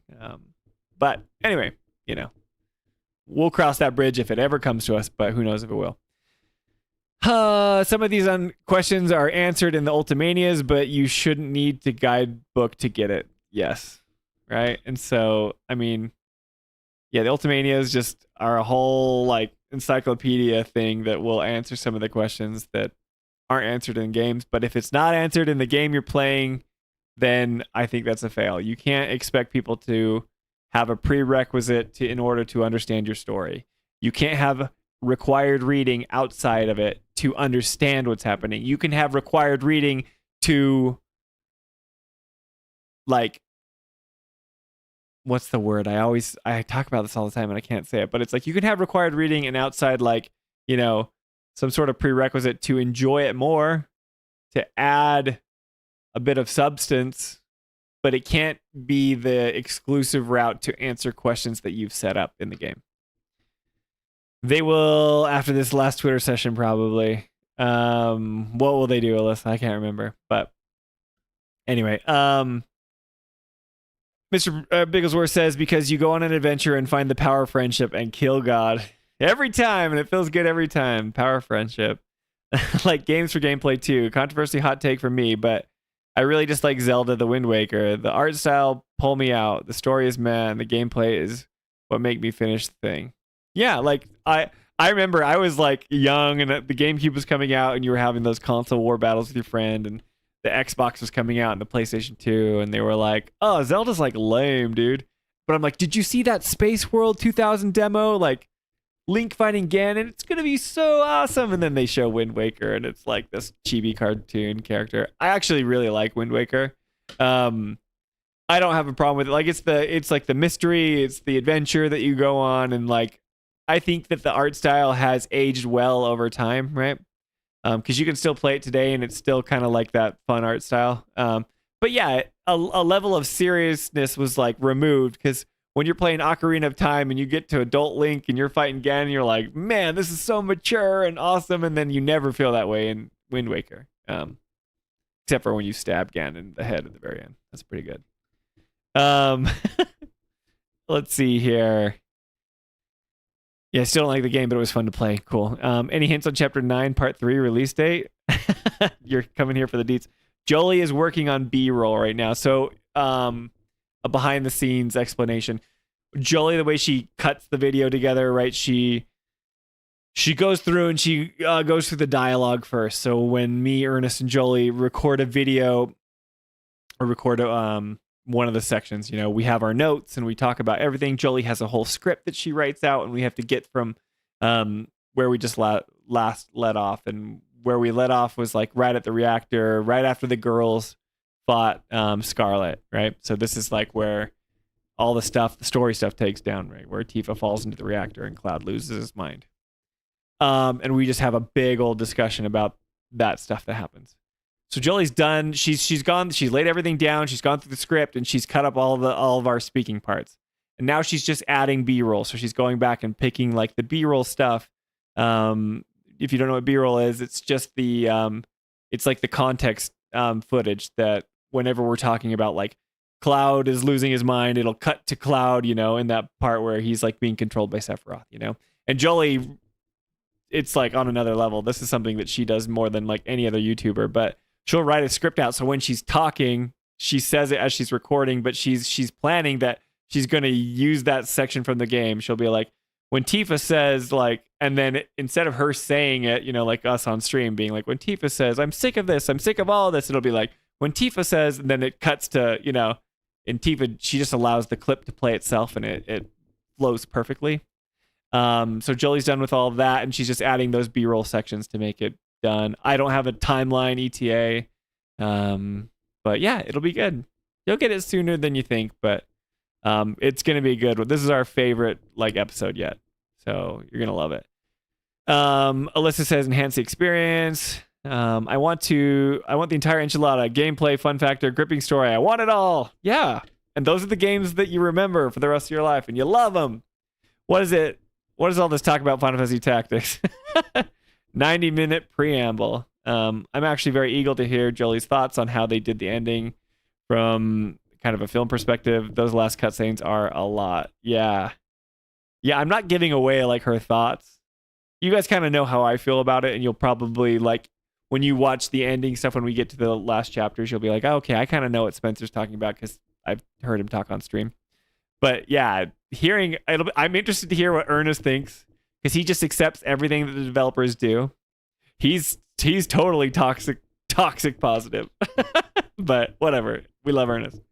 And then Jolie has huge storytelling issues with Final Fantasies, especially with endings.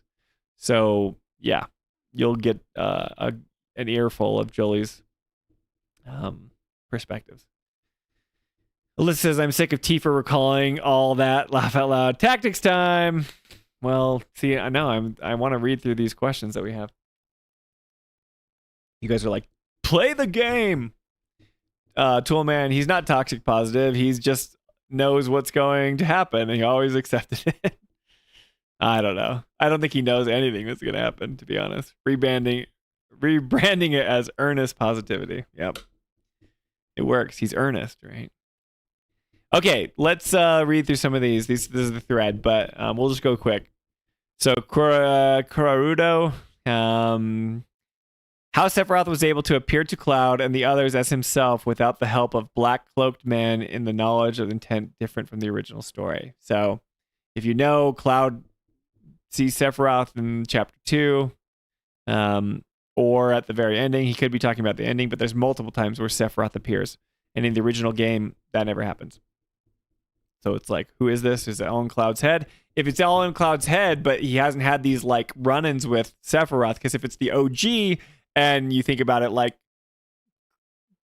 back in Crisis Core, Cloud does something, and yeah. I'm not gonna give it away. But there's like this grudge that Sephiroth has with Cloud and party, and it's like you're acting like you already know all this stuff that hasn't happened yet. So anyway, yeah, that's a question. There's no like to that it would be explained away by like it's either in Cloud's head or Genova clones were around and she could take, control of them and make you appear like Sephiroth. Okay, number 2, how Aerith received her knowledge of the future. Right. Tell us that, please. Is it the live stream shenanigans? Is it her Cetra roots? Like, how did she receive her knowledge of the future, and how does Red have it? And is Red reliable? Is Aerith reliable? In Rebirth, they make a whole section about how her white materia is clear now, and it has, like, all the memories are gone, and she can't see the future anymore, and neither can Red. Why could they do that in the first place? Then, like, we have to go through this whole, like, timeline shenanigans to get the white materia back from a different Aerith or from a different multiverse. Yeah. Doesn't make any sense. The radio mystery. Have sectors 0, 1, 2, 0, 1, and 2 also been destroyed in the Stamp World timeline?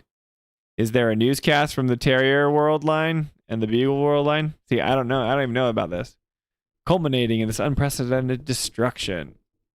So maybe that's what they're talking about, like in the beginning timeline. Like at Rebirth, you see Zack running around and the party's dead. You see Tifa like on a stretcher, right? And everyone's like dead except for Aerith and Cloud, and then you hear all this stuff happening on the radio. Like, wait, is that happening in all the dimensions? Because in the dimension they're in right now, the main party, they're not dead. I don't know. We don't know. Who is directing Grey Whispers in Remake? Are they an automatic planet defense system, such as a weapon, or are they on their own live stream or related? So the idea is that there's Grey Whispers in the first remake, but then in the second, there's White Whispers that people assume that are controlled by Aerith, and then there's Black Whispers with like the materia in their face, the blue, purple ones or whatever, and that like Sephiroth like gained control of those. And Alyssa talked about this in an earlier stream. Maybe that's the ones that he gained control of after you fight the Harbinger of Fate, but that's not really explained very well, but you just have to assume. So that's another bad job of the story telling you what's happening.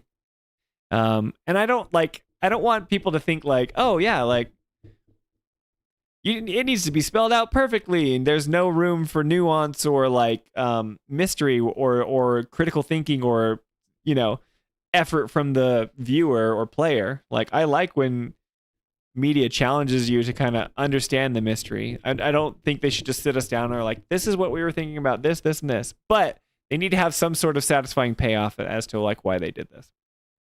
I'll get to your chat in a second. I'm going to go through all these and then I'll come back to you guys talking about some of the answers that you might have. Who can see the whispers and why? Please tell us in game 2. Right. Okay, cool. Yeah. So Cloud couldn't see them at first, but then he touches Aerith and he can see the whispers.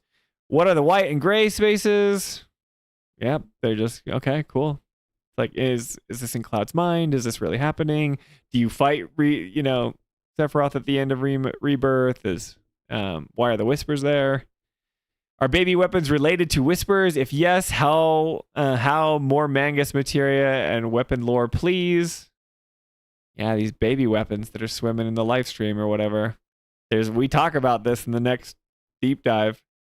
You know, that's where Tifa's in the live stream. This is this moment right here where Sephiroth is going to town on this guy here, but the whispers are all flying around. We got some white whispers here and we got some black whispers here. Yeah, these guys. These guys. Oh, man. Is Sephiroth's real body in the northern crater breaking through the crystal? For real? Like I said, spoilers. Is he going to be a fight against the weapons? Okay, so we've got him. This is like, okay, spoiler. If you don't know, like in the original, the Sephiroth that you've been encountering isn't the actual Sephiroth. There's clones like the Genova's, using. And the real Sephiroth is like in the live stream, I think, right? The Northern Crater. It's real body.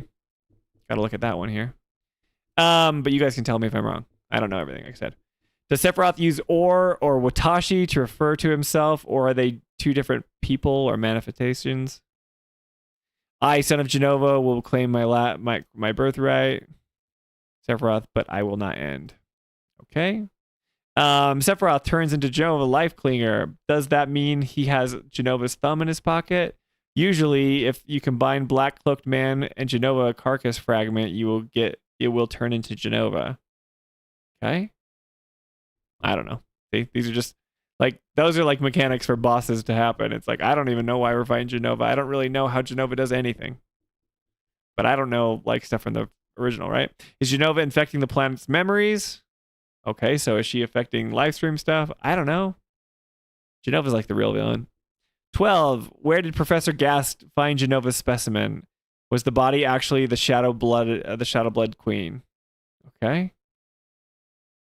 The specimen, found in the strata dating back 2,000 years, smiled with what could only be described as ethereal grace.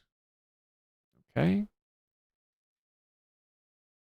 Is the vision at the edge of creation that Sephiroth shows to Cloud inside Cloud's psycho-spiritual world? This is where Cloud goes and fights Sephiroth at the end, and he has like the quote, right? 7 seconds till the end. What's Hojo's last name? I don't know. What's the nature of the Prime world we play through in the remake trilogy? Is Beagle a dream world, line 2, or will it disappear? So yeah, there's lots of things. Who saved Biggs and Zack to create these alternate fake dream worlds? Aerith, Sephiroth, or the planet? What is Zack's purpose? Why is he here? What breed is the stamp in Zack's intermission church ending scene? And what about the scenes where Zack battles reborn Sephiroth in the rebirth church ending scene? What's the purpose of Chadley and his 6 predecessors of creation? And what will be the conclusions of Chadley's pursuit of knowledge? How will unfold the whole Avalanche, Wutai, Shinra arc conflict, including all involved parties? We haven't even gotten to Wutai yet. They have to do so many things in part 3. What about Yuffie's mission? I think like there's more to it than just finding the ultimate materia. Will the architectural ultimate materia be used through the anti-weapon Pride of Joy? Could it be used against a weapon?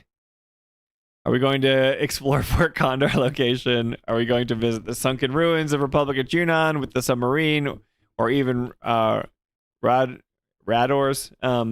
There's a submarine in the original. Show us more of the old Republic of Junon and its allies. Kate Sith, for what purpose he's created. What kind of technology is involved in making him Reason Spire?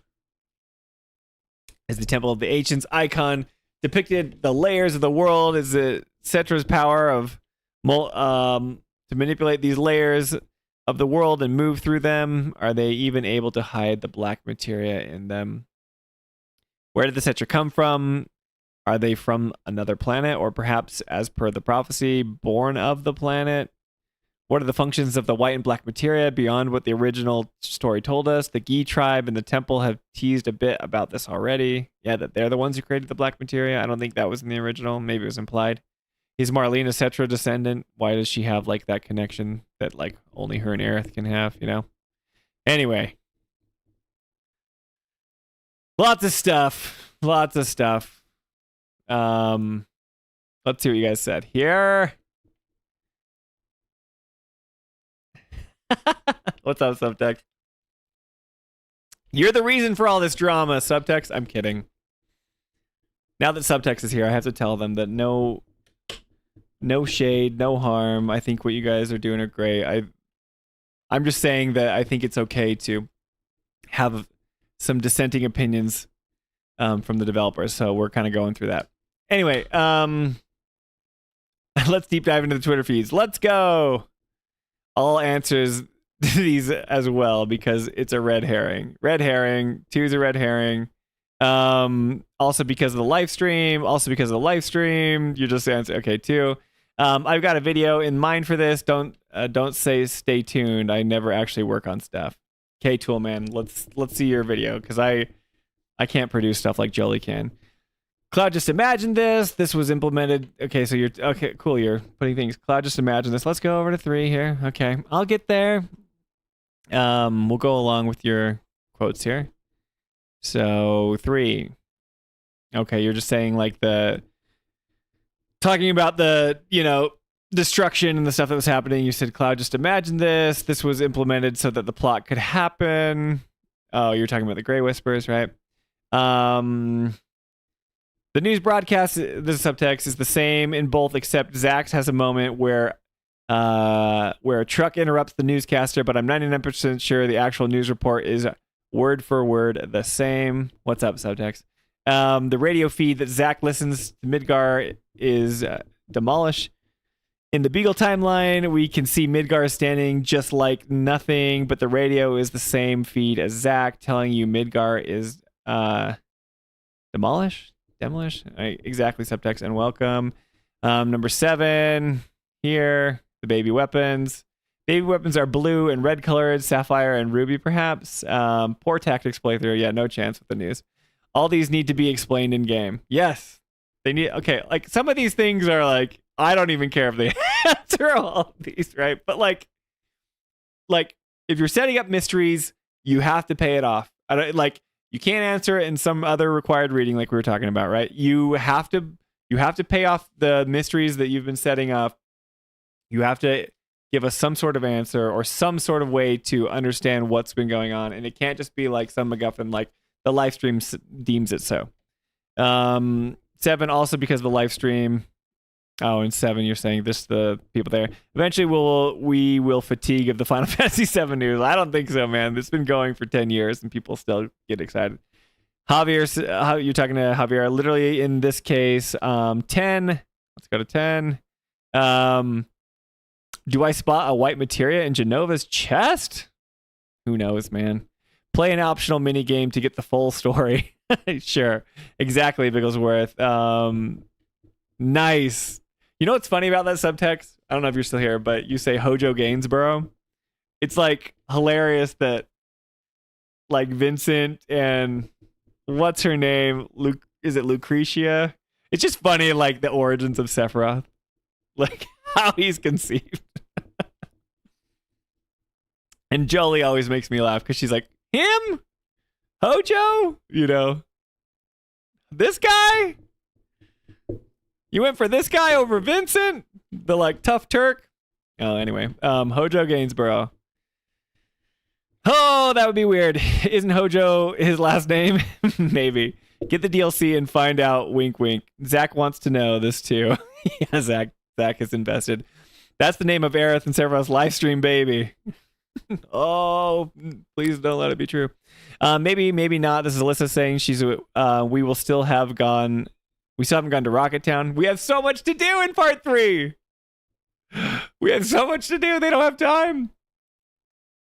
I'm hopeful, but they have so much to do. Why is Yuffie not stealing materia? Did she change her role? Laugh out loud. Oh yeah. The Cetra are from New Jersey. Is that what they are? They're not from, yeah, the Cetra are from another planet. I guess you could say New Jersey is kind of like another planet. Where did they come from? 29, there's a book about this. The different, yeah, okay, required reading. Great. Got to read the book to understand your game. Cool. I don't want to do that. So it's, in my mind, it's not good. If it gives me additional context, then cool. But if it doesn't answer, then I'm like, okay. The Cetra are from, oh yeah, sorry, yeah. Stay tuned for 30, right? Marlene Cetra, okay.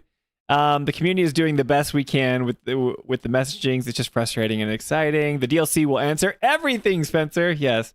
Javier with playable Advent children.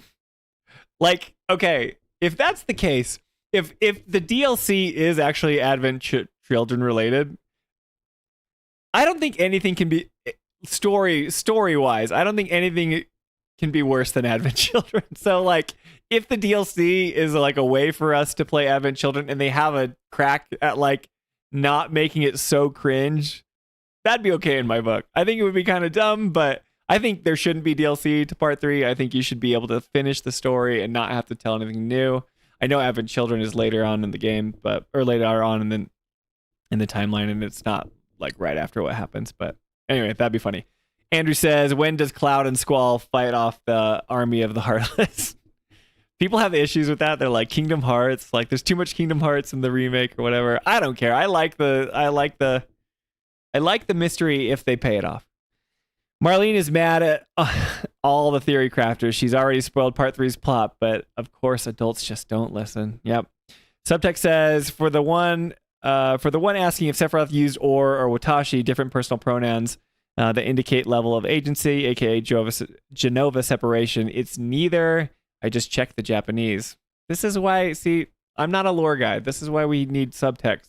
Go subscribe to subtext. You probably are already subscribed to him, but do yourself a favor and go subscribe to subtext and watch all his videos because they are very good. Sephiroth didn't say that was a localization thing. In Japanese, he said mine. Ooh, okay, cool. Yeah. See? So, but are we missing?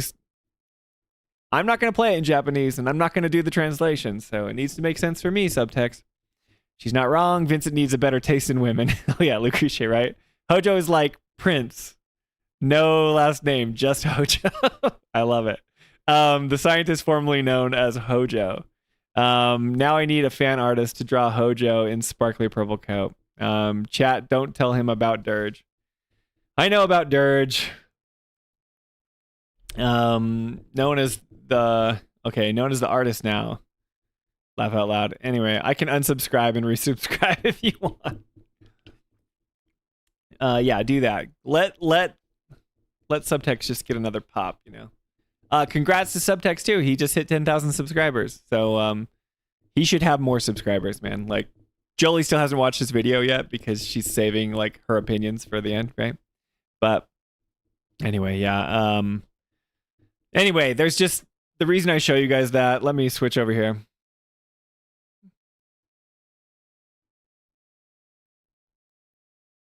The reason I show you all that is because I think there's just tons of questions. These are not even half the questions that I have.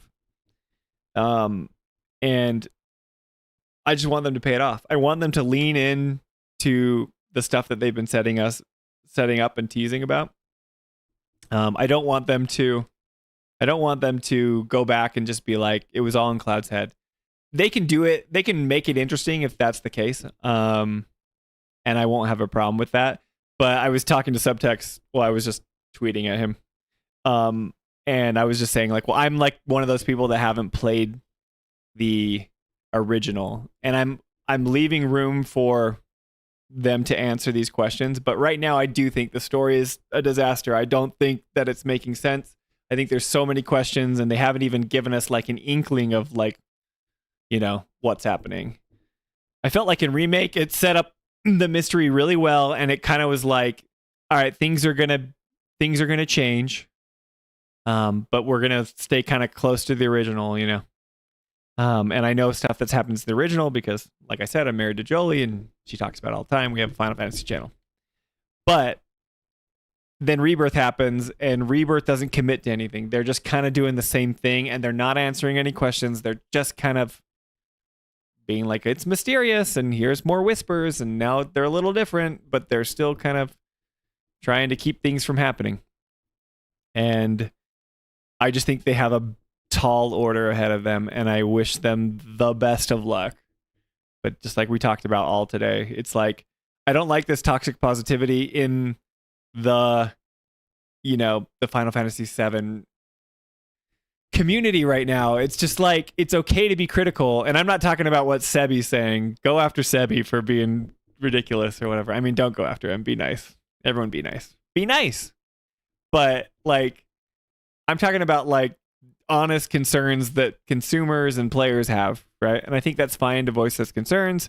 I think it's weird that the marketing speak is saying that the ending will be perfect for everybody, that they're going to just answer all their questions, and you don't need to play the original. You don't worry about those pesky questions that you have, right? Just play our game and we'll answer all the questions. And like, to their credit, if they deliver, then good on them, right? I'm just here to say that I'm skeptical of the direction that the remake trilogy is going in, and I am very excited for part 3, but we'll have to see what they do. Anyway, thanks for coming along for the ride. Let me show you what we're about to play.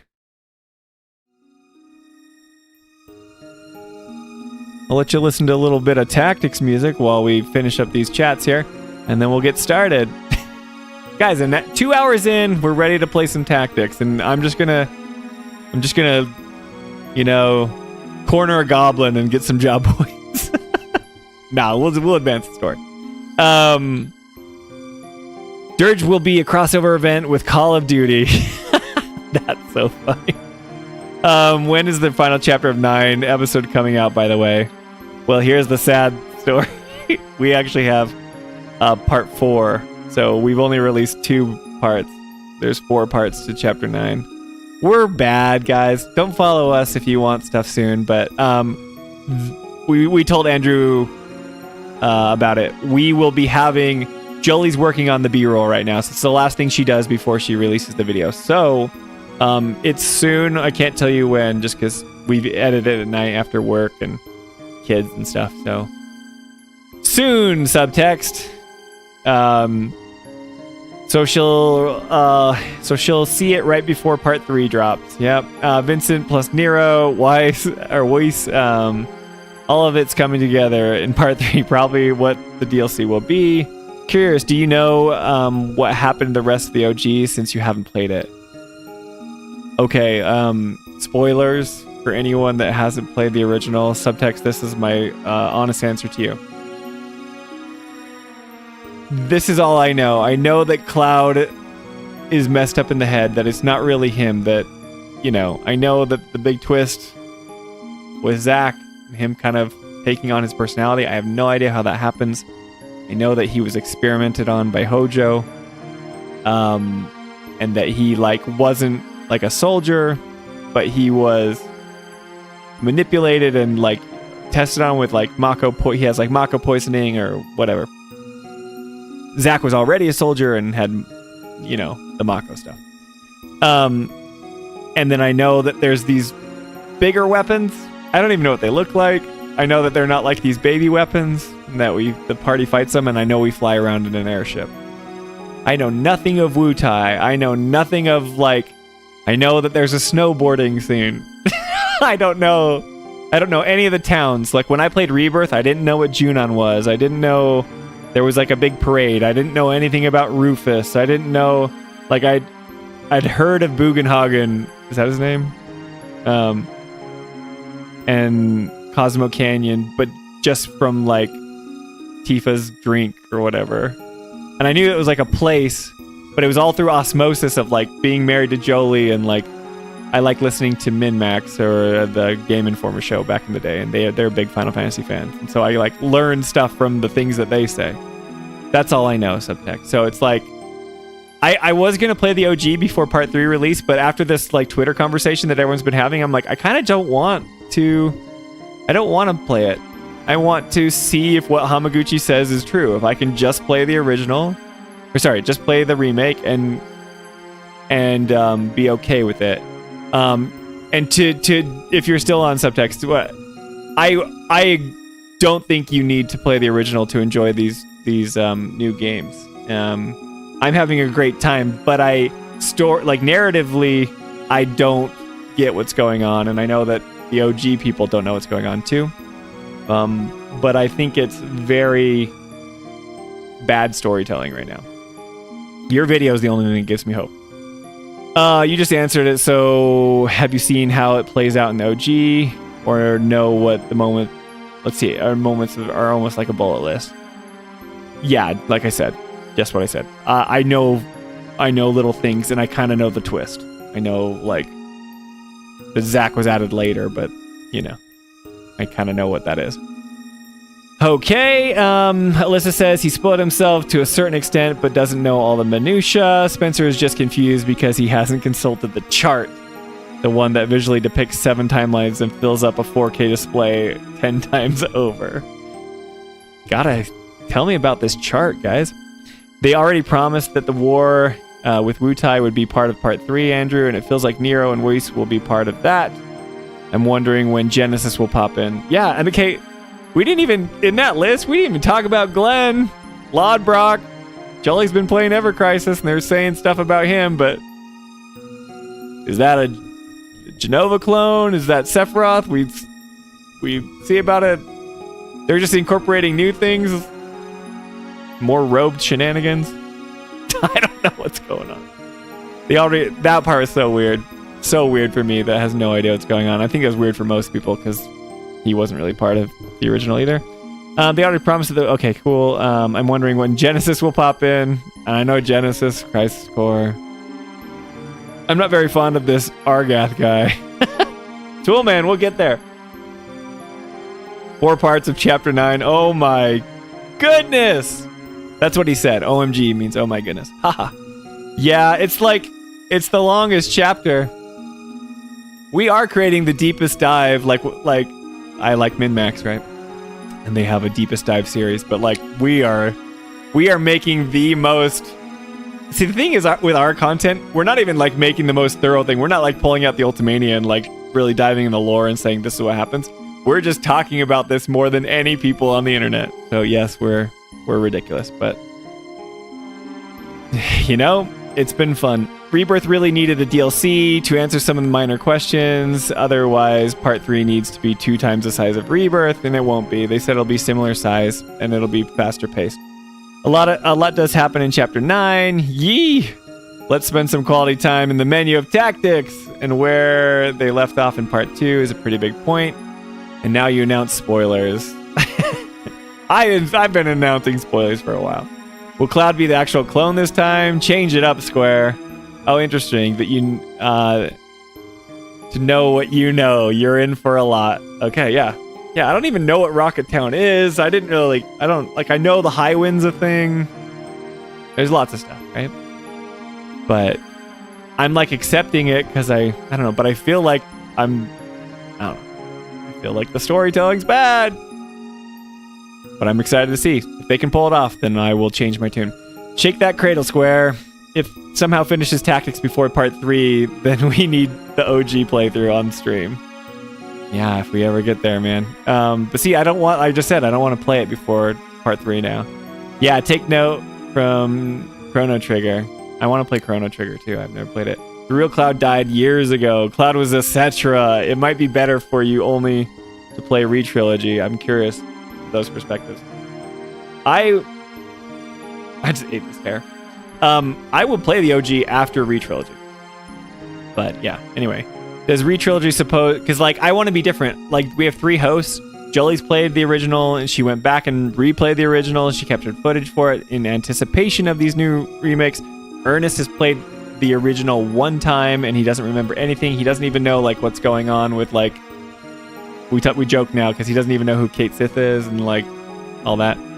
He doesn't even know who Reeves is. Yep, Glenn is another loose end they need to tie up at the end of part 3, and they won't. They'll just do it in Ever Crisis, a mobile game a mobile gacha game. I somehow doubt Genesis will be included in Re-Trilogy. Didn't the voice actor for Genesis go record? That was like something online. The deepest dive until Bigglesworth Toolman podcast services. I just DM'd you. The chart, blow it up full screen, is the most unhinged thing.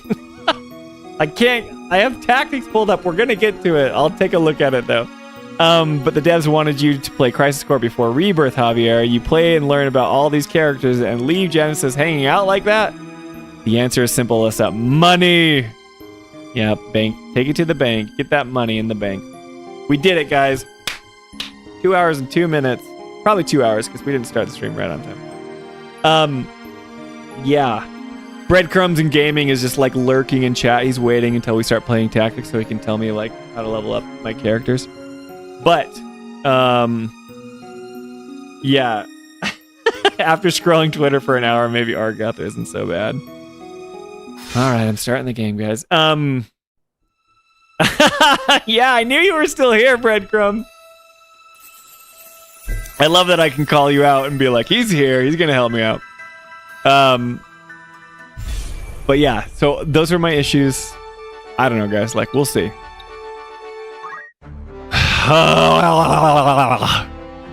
I wish them the best. I just am very... What's the meme?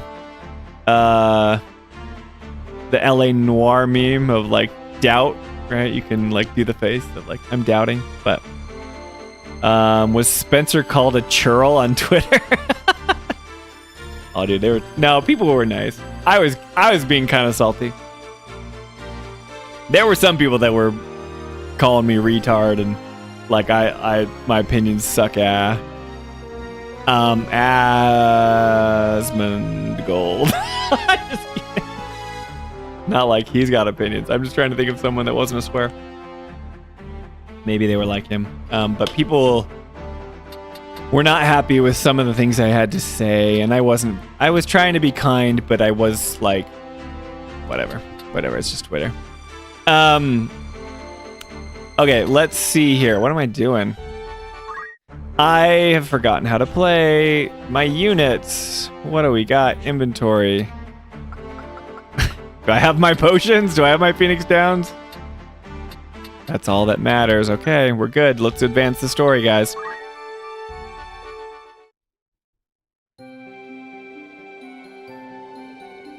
Most people weren't toxic. Isn't it? Do you think Teacher might be watching this same sunset? Teatra. I would say Teatra. Don't worry, Delita. I'm sure she is well. You tell him. Something's been bothering me. For some time now. Speaking of ships, this is your ship happening right now, Javier. I'm kidding. They're just buddies.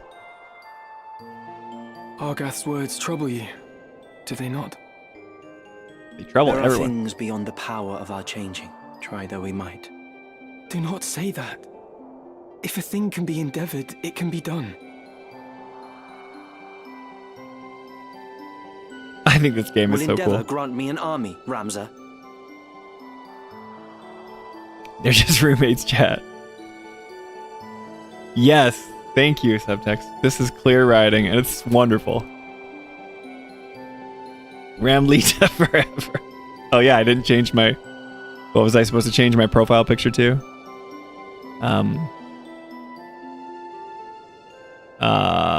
Zalmyra? I would save Teacher with these hands if such were in my power. But I cannot. 'Tis my meager lot in this life. We're gonna save her, Delita. Don't you worry. Guys, look at this. I Ramza, still got so much water. do you remember when your father showed us how to make a whistle of a blade of grass? I don't know how to do that.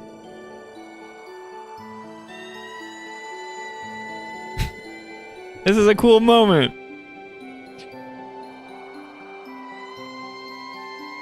I love when games take time to just have moments like this, right?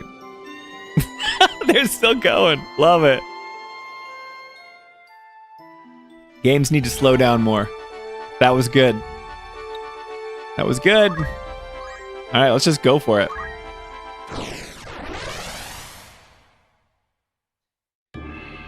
Subtext says, are you aware of the animated versions of certain scenes you can access in the menu? There are another versions of scene you can watch. Pause menu. No, I did not know that. Thank you, Subtext. There's like a whole Final Fantasy 16, like, whatever that thing was, right? The encyclopedia where I can go and do stuff. Thanks a lot, chat. Thanks for telling me that. We had to wait 9 times to stream before Subtext says something. Let's be honest, I wasn't gonna do it anyway. I was just gonna crash out about Rebirth. You got too much water, but you'll have to go to the bathroom at some point, Spencer. You underestimate my bladder. Toolman says, this game is just such cozy feel, but then the story is really dark. Yeah, it's true. But that's like life, right? Like, life can get pretty dark, but it's like finding joy in those little moments despite like the tragedy that comes our way. Like, the stuff that just happened, you know? All right, Javier. Oh, dude, you're gonna hop up here. You're gonna go to the high ground so quick. It's time. We're gonna put you there.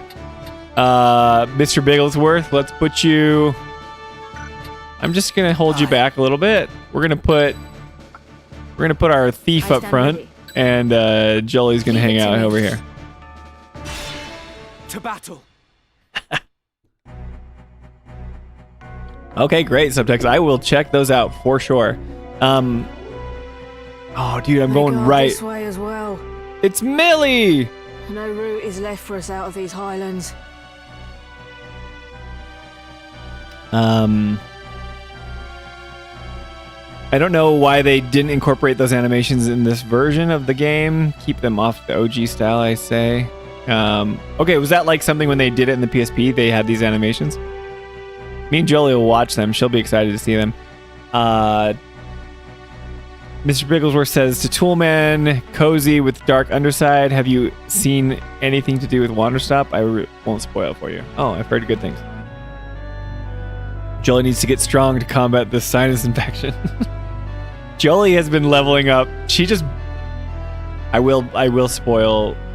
I'm not gonna lie to you guys and act like I didn't see some things. But Jolie just beat Argath in the like snowy ruins of that castle. And she was getting all upset. Love Jolie to death. How do I say this kindly? Because I don't want to hear divorce from the basement. Not from the basement, from downstairs. But she was having trouble against that fight. And she was like level 20s, like something. And she was fighting like a level 11 Argath or whatever. But in that situation, it kind of splits you up. And she was just kind of rushing in. And then like all our characters were dying. And I was like, just let them come to you. And I kind of helped her do it. So I was watching the fight. She beat it. But she was just like, this is stupid. She's sick and in bed and struggling. Oh, she's on. She heard me say it! Guys, divorce! Jolie, you did good. You just had like that sick, foggy haze, you know, that you were struggling with. Anyway. Jolie, I love you. Subtext says, yeah, the animated scenes were in the PSP version. They remastered them too with new cast here too. Or here though. Okay, Jolie, did you hear that? Subtext says that there's like movies we can watch in the menus. We need to hop on that. Javier says, Spencer needs to do some chicken soup. Come on, chef. Yeah, I know. I did make her some soup the other day. It was all right. It was like a chicken enchilada soup. He's a pain. Give me a D. Give me an N. Give me a V. Shh, Spencer. Shut up. Yes. I blame Argath more than Jolie for her illness. They're in the menus. Subtext said, like, if you go to the... Like, there's these story moments that are happening. Apparently, they have little cutscenes that you can view. There's, like, in that little encyclopedia version. I don't know. We'll have to check it out. Anyway, back to the story. Millie says they guard us this way as well. No route is left for us out of these highlands. Then let us lower our weapons and raise the white banner. That's a good idea. If I'm to die, I'd sooner do so swinging a sword than swinging from the gallows. We're gonna have to kill them all. I like Millie. I feel bad. I'll not be led away in chains. Where in the menus? Ah, sweet. Subtext, she found them. Yeah, you go to the pause menu, Chronicle tab, events, and there are 3 scenes in chapter 1 that have play a little icon, view movie. Great cinematography. See, and that's, you're speaking Jolie's language, subtext, because she's the filmmaker and she's going to love them. Cool. I'll not be led away in chains. I miss those bandit voices from the beginning. Oh, you cheeky little blighter. Oh, it's an objective. So we just need to kill Millie. Where is Wheatgrass? What have you done with Teacher? Teacher? That Beowulf girl Gragarov took hostage. Teacher is my sister. No more a Beowulf than you. Oh. Please, she's no value as a hostage. Return her, I beg you. Tell her. The voice acting, Javier, can you... So good. So good. Return your sister? As you nobles return what you take from us? Our lives? Our dignity? And all else that you have claimed as your own? We ask nothing more than that you return to us what is ours by right. But you deny us even that. You take and take until there is naught left. And you wonder why we take up arms against you. Why we struggle, though it cost us our lives. Save so your good. high-born Robin Hood. Your words Robin are Hood. wind, and no amount of howling will see your sister free. Man. I was like sympathetic to her plight. But now she's just being total jerk to Delita. He just wants to save his sister. I get it though. Delita's not even like the noble you think he is, Millie. But I am not your enemy. See? That's what I'm talking about. Story I can understand. Right. They got the high ground, man. We are like so low here. We got a black mage that's gonna cook us. Oh, see, like these are level 6. I'm level 14. Well, Jolie got nuked by Argath when she was a lot higher than them, so we can't just assume we'll do well. I can move that far? I don't want to do that. Let's do this. Abilities. Should I throw a stone? My Arbroath goes like 3. Shockwave. Are we gonna get him? Looks like he can move before that happens, right?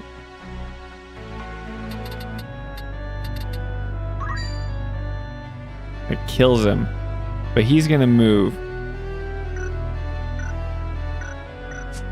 Well, it didn't even show like when I was going. Oh, it was all the way back here. Shockwave, how long does that take? My cast time's just unbelievable. Here, let's just do this. Let's do...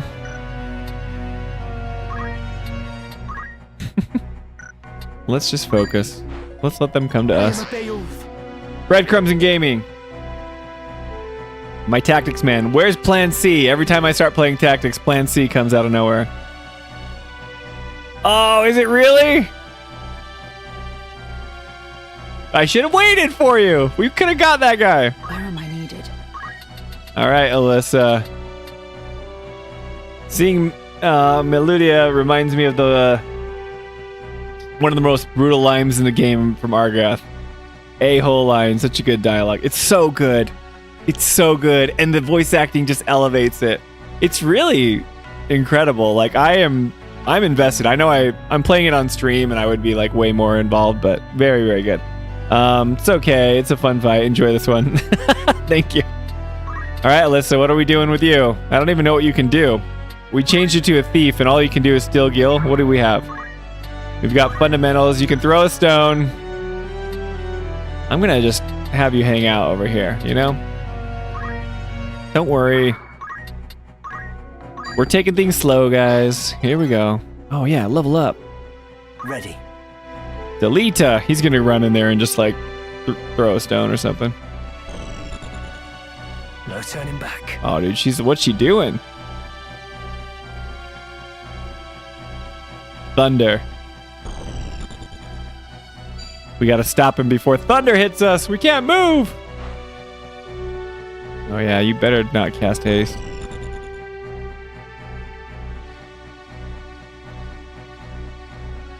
Whew, you got fire and thunder on you. You better move, dude.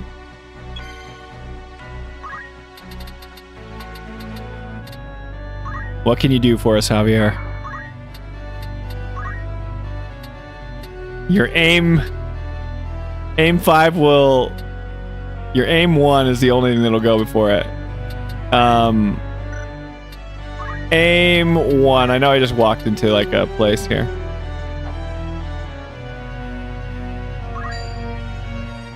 It's gonna hurt him, but is it gonna save me? Probably not.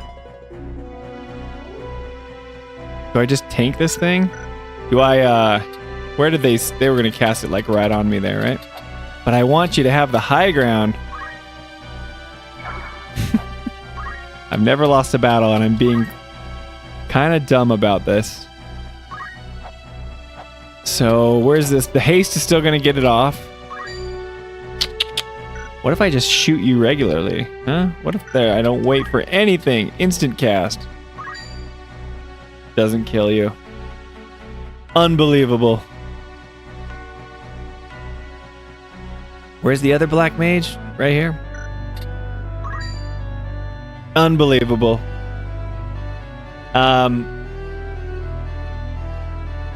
The voice acting is mwah, chef's kiss, says Javier. I swear Delita may have been the worst fighter. Barely moved, died often. Love him as a character, but dang did I have to carry him. Yeah. You gotta just... once the chat told me that he had plot armor, I'm like, that's fine. Just let him go in. I don't want to try and save you. Let's see here. If I do aim here, it doesn't kill him all the way, right? But this guy, he seems like, oh man, unbelievable. I'm gonna do it. No time to waste. All right.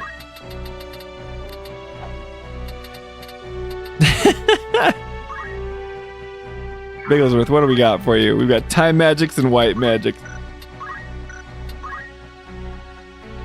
Can't even cast holy yet. What sort of time magic chicaneries can we do here?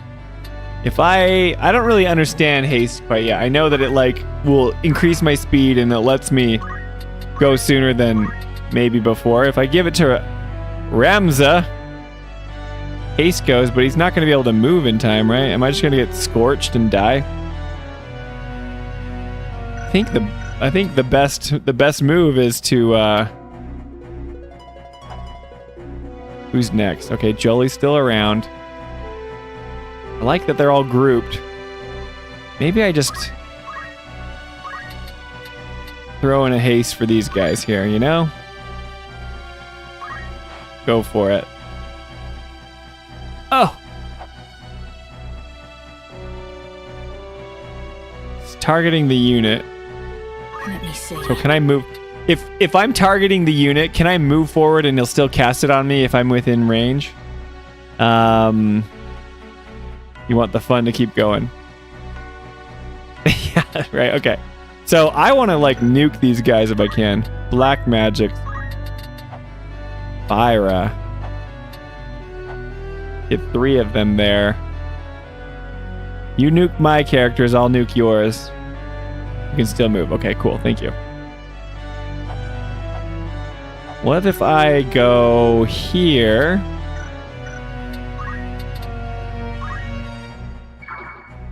Am I in range still, though? I need that fast.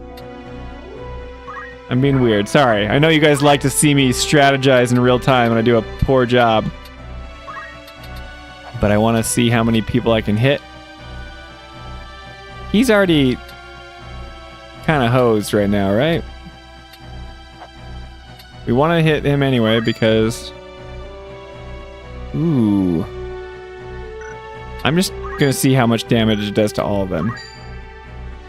Alright, well.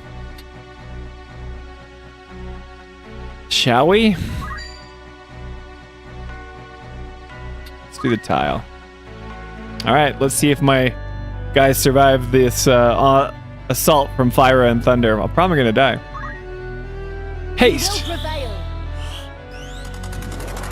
Oh no, he missed.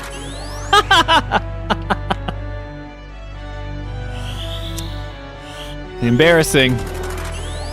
All right, Jolie's got haste. Bigglesworth is doing his job. Javier's gonna get that guy. Maybe I should have killed him. Here comes the spells. I'm all right. I survived one hit. He's gonna get Blizzard off. Damn it all. Guys, we survived. Your speed increased. We saved it. We saved it for the big hits. Forgive me. Sorry. Woo! That's how we do it. We make them feel like they're gonna get us. I'm way over leveled. I shouldn't be bragging. Okay. Well done, Jolie. I get to go again. Love this haste thing. Well, now we just need to, I'm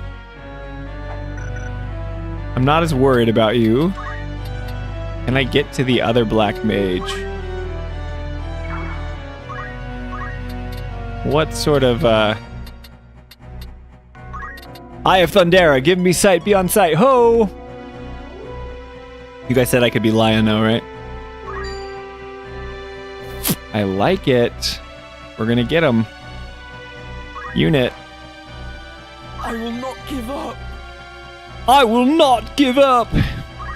Dude, don't you worry about a thing. You've got chakra.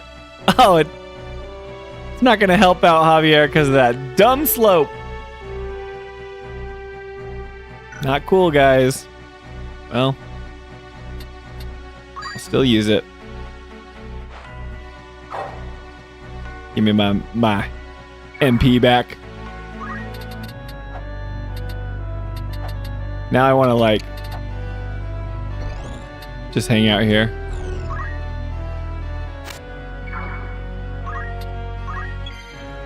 All right, thief. What can you do for us, Alyssa? Can you do anything from here? Can you attack from that high? Should you just steal some gil? It has to be ranged. Embarrassing. Let's see. You can throw your stone. Let's have you go here. Oh, Delita's gonna move up 3 spaces. Delita gonna go into my big old nuke. I know we've got 2 hours of rant cam, but does this mean that we won't have Tifa rant today? No Tifa rants today, guys. Unless Franco comes in with the super chat. I'm just kidding. No Tifa rants. We don't need Tifa. Tifa's had enough, you know. Let's see. I'm being so dumb. Okay, let's move. I can't see what I'm doing. Can I go attack here? Just have a nice... This looks like a knight. Are they gonna hurt me back? Just have a nice... That counter? No counter. We're good. Delita! Throw a stone. Ah, dude, Delita's coming in. Just healing me up. He summoned Franco. Will's Franco appear? Super chats are off. That's her.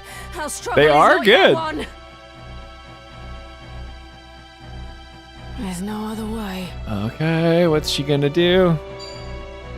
Oh, Jolie's surviving this one, guys. I'm in trouble. Dang, unless I get hit by someone else. I got speed surge though.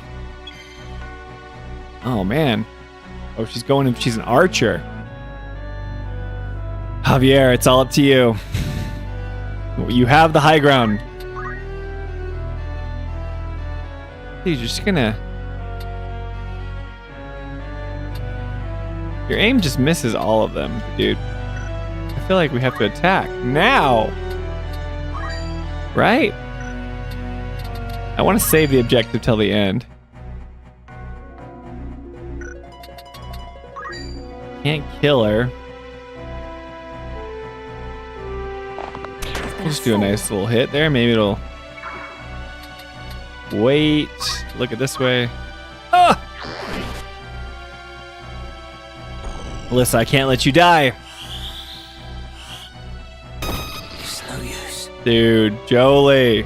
Whatever it takes. With 3 hit points left, you're gonna get whacked with a rod by a little time mage here. Like this. You will not be dead for long. I will save you.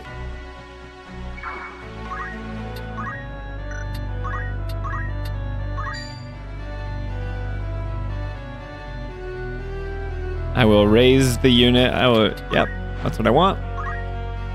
Tis not your time. Franco refused to appear due to super chats being off. That's why we haven't seen him. Are they really off? That's hilarious. I didn't change anything, so who knows how YouTube works. Oh, dude, I still get to move. I still get to attack. Do I nuke this time mage? Feel like I'm still vulnerable. Thunder was good. It like didn't spread out, right? It was just a... Oh no, it did. Woo! I have Thundara. Go get it. Go get it. Why this struggle? Does your cause truly demand such bloodshed? Have we wronged you? Yeah, see? You guys just lying. Don't fall for it, Mr. Bigglesworth. Justice for Tifa. Have you been like a big Tifa fan this whole time and I've just been ragging on your girl? Just testing to see if these are off. Anyways, justice for Tifa. You know what? I will say a few good things about Tifa. Oh, guys, did you guys see my lights just turn off? My accent lights? Now we don't have any cool colors in the back. I used batteries to see how long they would last. Well, thank you, Mr. Bigglesworth. That's very kind. Justice for Tifa. Tifa is gonna freaking kick butt in part 3 because that's when she's coming out of her shell, and she's finally gonna like. Tifa has the most potential for like a good character arc because we already see people like Aerith, and I mean Cloud has a huge character arc. You know, whatever happens to him, but Tifa, man, she has so much potential. And I really hope that they follow through with it. Because right now, she's just kind of like this wishy-washy, like, dilly-dally, shilly-shally. That's a Advent Children reference. I don't even know what it means, really. But hopefully, her strong character comes out. So, Jolie says, I just watched the animation so far. Way cool. I wonder why they didn't put them autoplay during the remastered game. Thank you for showing us. Jolie loves that. Okay. Yes, it works. Okay. I'm not gonna trust you guys ever again. I was not like actually asking for super chats. I was just joking because that's like when Franco comes out of nowhere. If we are the reason for your suffering, what would you have us do? I wish to understand it. What fuels your hatred? You take everything from people that aren't highborn. That's what it is. She's telling us that, right?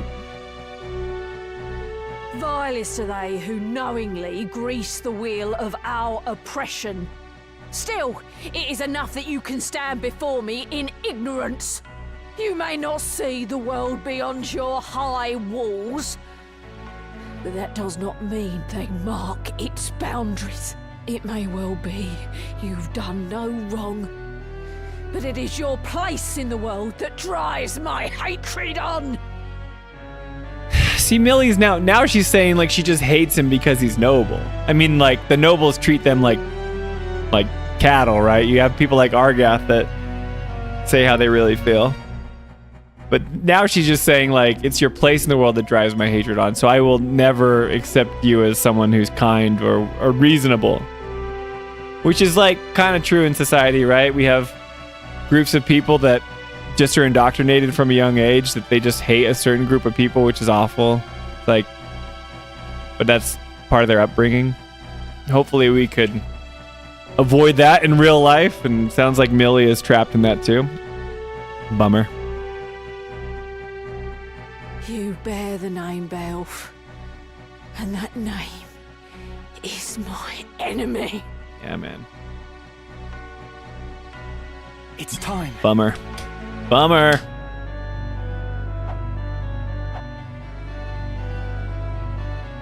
All right, the mage is gonna die. So we can just do a good old-fashioned... Do I get any bonus for using other stuff? Is it just cooler?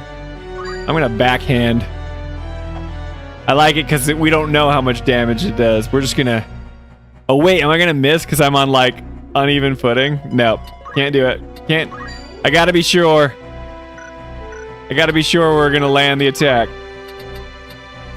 But I was just gonna, you know, throw some RNG in there. I have you now! I have you now! The fruit of my labors. One step at a time. All right, let's get you in here. If I put you too close, you're gonna die from Jolie's thunder. So can you stop Millie from leaving? Can you steal some gil from her? She's got... Let's see if she's all talk.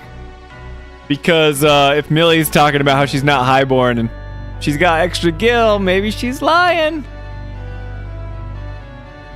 Now that's a scorned woman. Let's see if she's really so poor and downtrodden. Dude, we just got 63 gil from you, girl. How to proceed? I think you're full crap. We need to get out of here. You can hit us. I think we're fine. I don't want to ever leave the high ground as Javier, you know? Let's do this. Let's just do aim for, so no, we'll do a... Am I gonna even hit? I probably won't even be able to aim. I'm too close, right? Yeah, I'm too close. All right. We'll put you over here. We'll let you hit.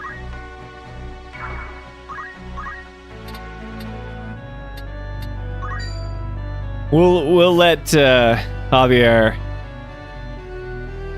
loosen the pickle jar, as it were, before Jolie nukes Alianor. There we go.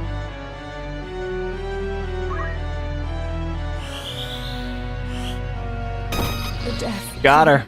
early. Me then. Dude, I love this black mage. Oh, don't kill her. Good. That may be enough gil for a triple pack of I am a re-trilogy. soldier of the Corpse Brigade. I will not turn and run. Yeah, you won't turn and run because you're holding all that gil that we need to steal. Lay down your weapon, Meluda. The battle is lost. Yeah, we beat everybody.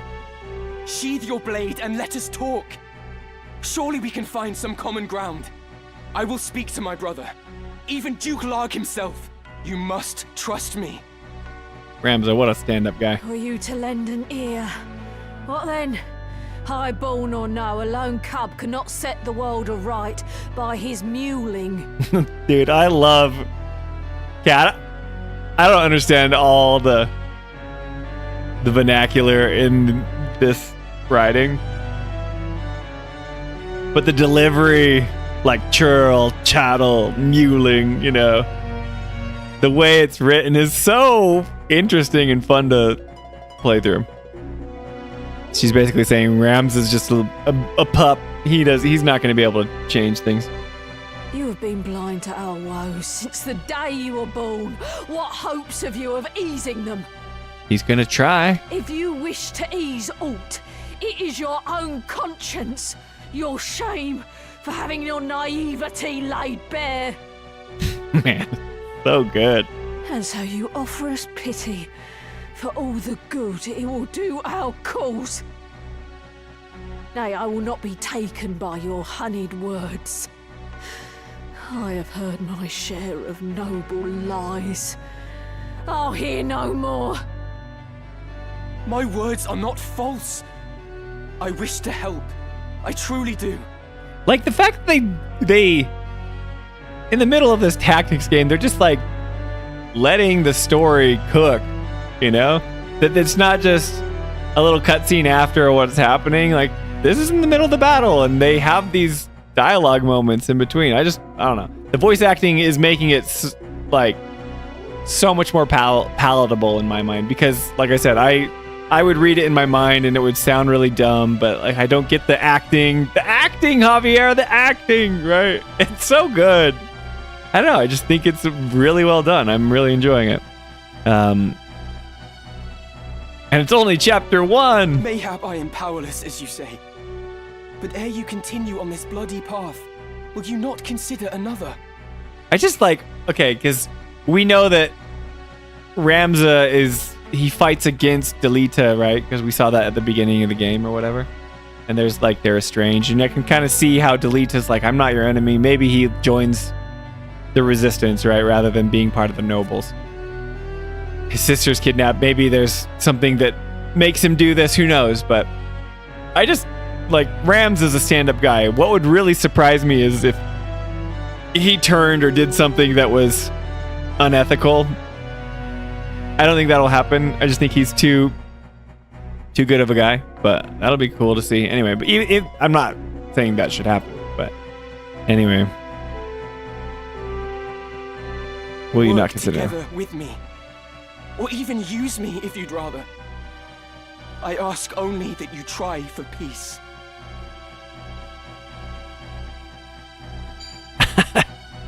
That you try for peace and then Impossible. just slaps Alyssa. Well, your speed is increased. Guys, is this blasphemy? Here we go. All right, white magic. Let's cure them all up here for a second. All right. No, wait for it. Ramlita forever. Two guys kissing. It's so good, man. It's so good. It's the Final Fantasy 16 studio. They're the best. Let's see how much more guilt she's been hiding. 90%. 90%. She's still 72 guilt. Dude, she's full of crap. Millie's full of crap. She's got a whole bank there, man. My turn. Dilly dally, shilly shally. Oh yeah. Get over there, Ramza. You know what to do. Your chakra that doesn't cure Javier. Nice. So funny. That little angle that doesn't work kind of messed up. I feel stronger. Guys, I'm almost done with this water bottle. Okay. Whatever it takes. Whatever it takes. You have to stay there, man. You're guarding. You're keeping her boxed in. We gotta wait till all these other people die. So until then, you're gonna focus. You're gonna face Millie here. Jolie.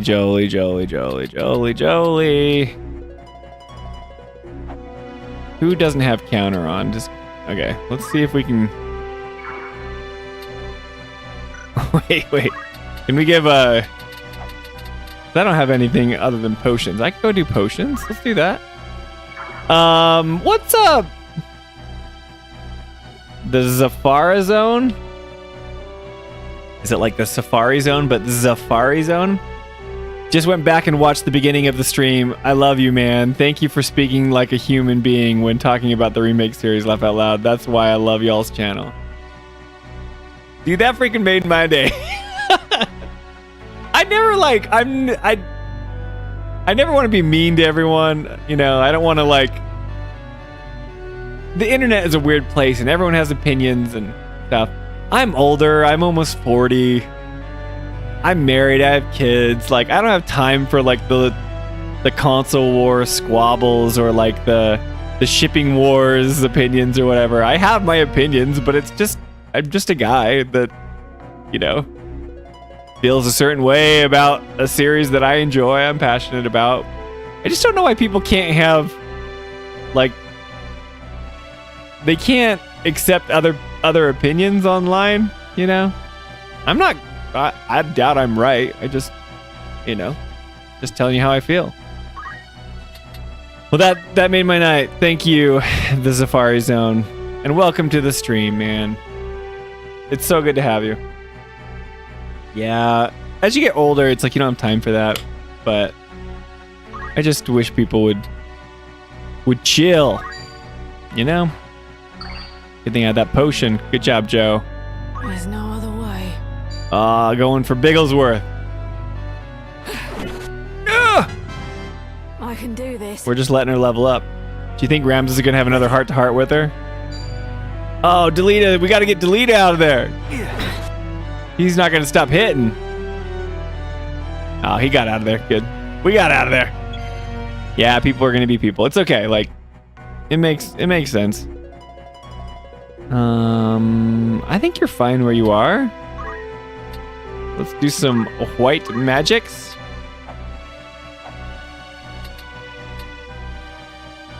Oh, I can just help myself, huh? Wait. Where am I needed? You need to steal some kill. Let's see how... 72 more gil. Dude. It's all a lie. Monopolyman 7116. How long is this game? Well, I'm going real slow. Dude. Millie's got all the cash in the world. 500. Okay, something that you need to learn from the Final Fantasy files. Everything we do takes longer. Everything we do. So, yeah. We're gonna wait here. Yep. We just take our time, guys. That's another thing. We're not in a rush, you know?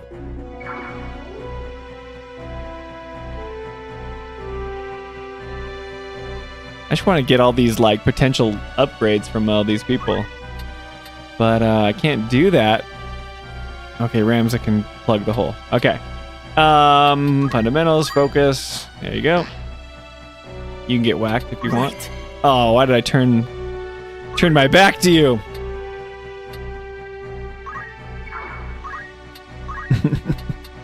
My chakra does nothing for anyone.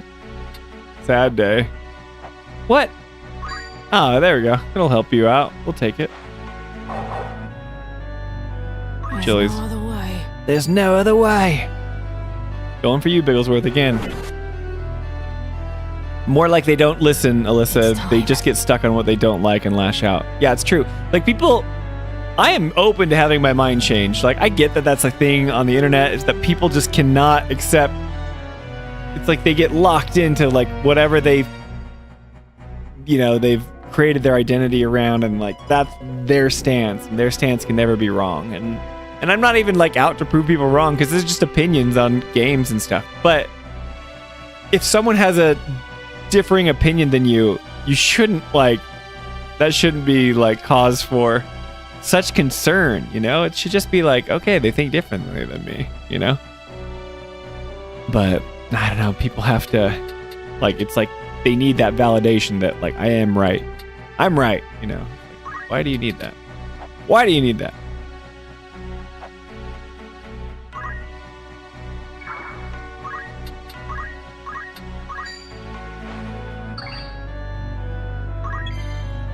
Oh, I love this. We got more money from Millie. Mr. Bigglesworth says, whatever you have, do just by crushing this so-called peasant and see how it is. To my understanding, Final Fantasy files and Ninja Turtles fans. They take their time. We are Ninja Turtles fans. Is that like a reference to Turtles in Time, or is that like a some other deep cut that the Ninja Turtles take forever to do things. I'm buying all the triple packs and brand new PS6s. Yeah, we're getting so much skill from Millie. My efforts are rewarded. You're so rich now, Alyssa. How fun has this game been so far, would you say?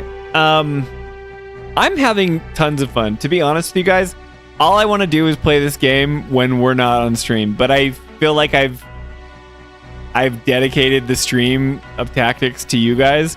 So I feel like I'd be like cheating on you if I was playing on it, other nights. But a lot of this game is just grinding and leveling up. I want to get like all the job points. I see Jolie's characters and they have like every ability, and I'm like, oh, why do I not have that? But it's been fun because, I don't know. I'm into tactics games. I love Fire Emblem. But this is really cool, and it's opening up the world of Final Fantasy. I love the Final Fantasy spells and the items and the Phoenix Downs, the elixirs and everything. So it's really cool, and to see I really like the job system. I know it gets crazy. Mr. Bigglesworth has had me work towards something, but I've had a lot of fun, and I think the story is really well told, and I don't know. I keep just thinking about it. I just want to keep playing it, and I'm not frustrated by it. I've seen a lot of people online talk about this game, how it's frustrating for them because I don't know, it's frustrating for them because they're struggling with the fact that the job system can be obtuse and the menus are a little clunky, getting through certain things. But I'm taking my time, obviously, and so it hasn't been an issue, and you guys kind of helped me along the way. So I've just had great things. Nothing but good things to say about this game so far. And Square Enix didn't pay me to say that because I didn't get a review copy. So that's how I honestly feel. I don't want to give you haste. What am I doing? I do want to give you cure, though. We need you to stay alive for a little bit longer so we can loot all these corpses. Is Ernest playing tactics? Ernest doesn't even play video games, Javier. My strength returns. I don't know what he does. How to proceed? I don't know. I don't want to be mean to Ernest anymore. Yeah, I don't know. I don't think he has a job. Jolie and him used to work together, and he got laid off. He does have a job, but he's just doing consulting now. And he told us the other day that he does his work from his recliner. And we're like, you still haven't beat Final Fantasy Rebirth yet? We're doing a whole podcast series about this, and deep dive.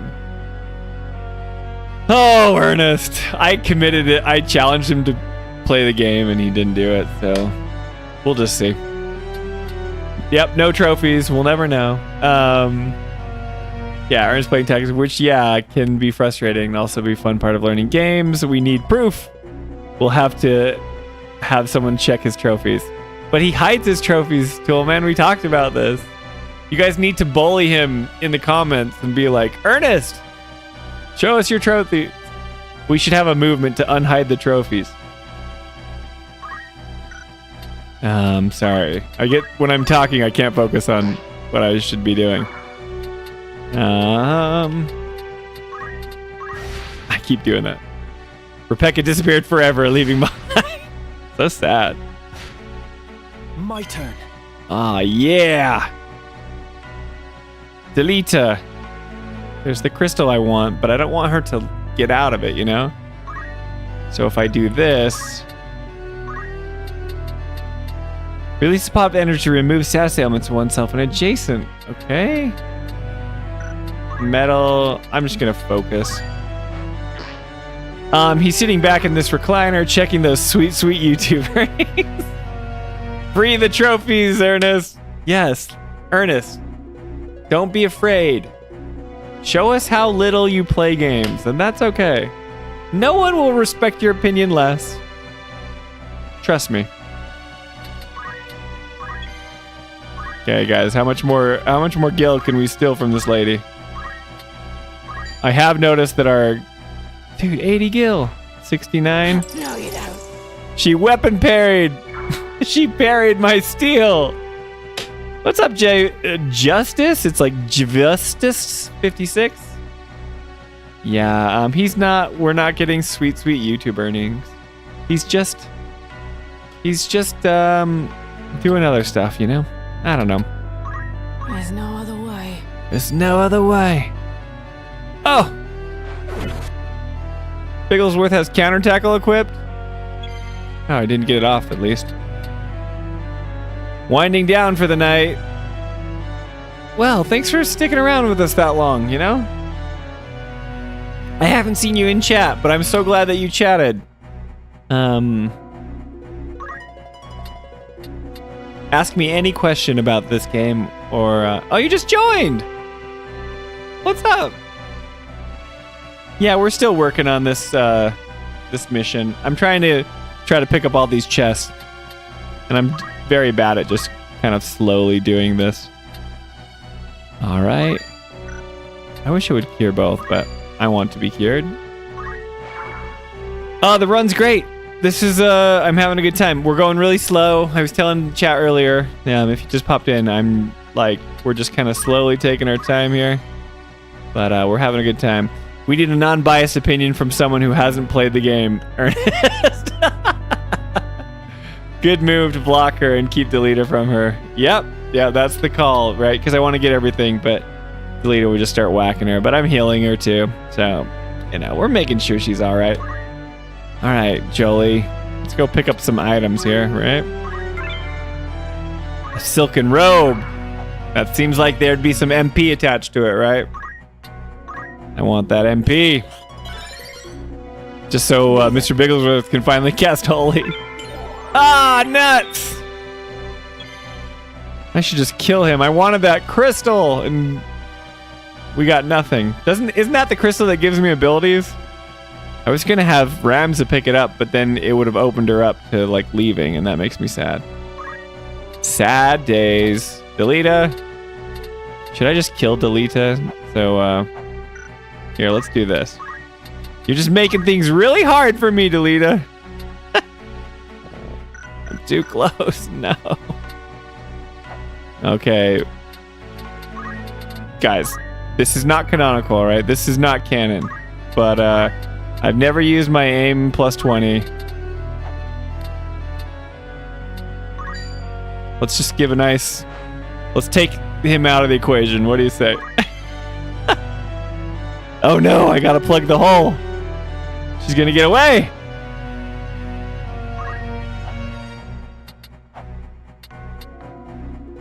Okay, can I block her? Ramza is taking one spot. Nope, she's gonna get away. Well, the only thing to do is to steal more gil from her and see if she's actually some commoner. She's gonna try and parry me again. Nope, we got our money. This girl's loaded, y'all.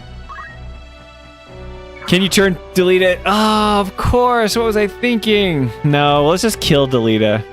And, oh, wait, guys. If Delita dies, do I lose the game?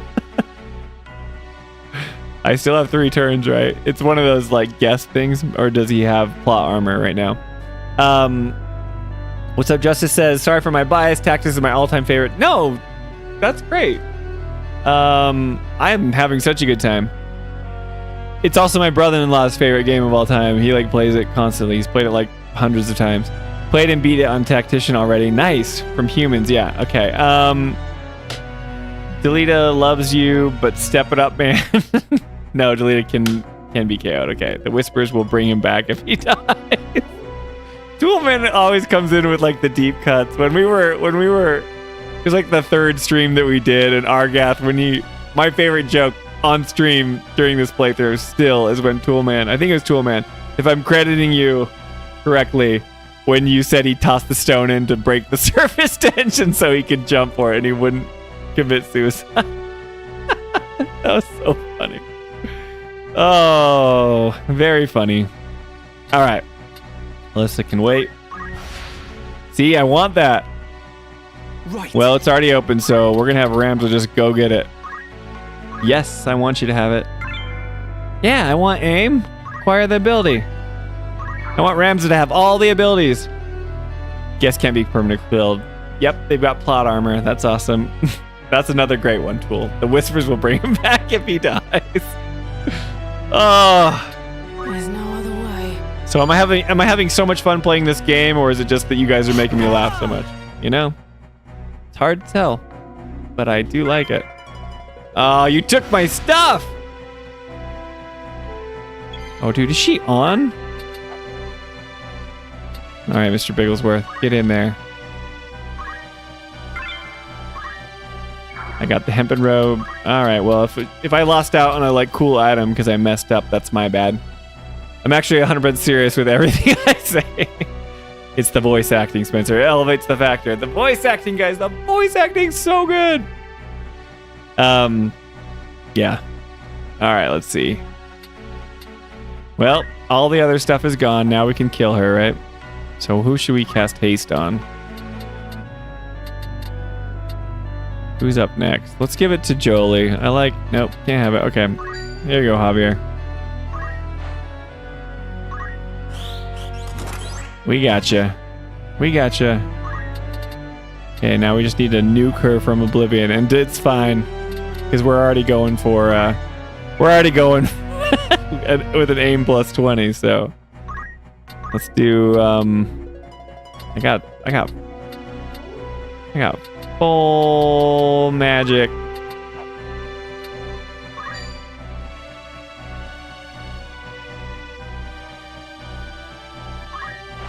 One step at a time. All right, Alyssa. You know what to do. You know what to do.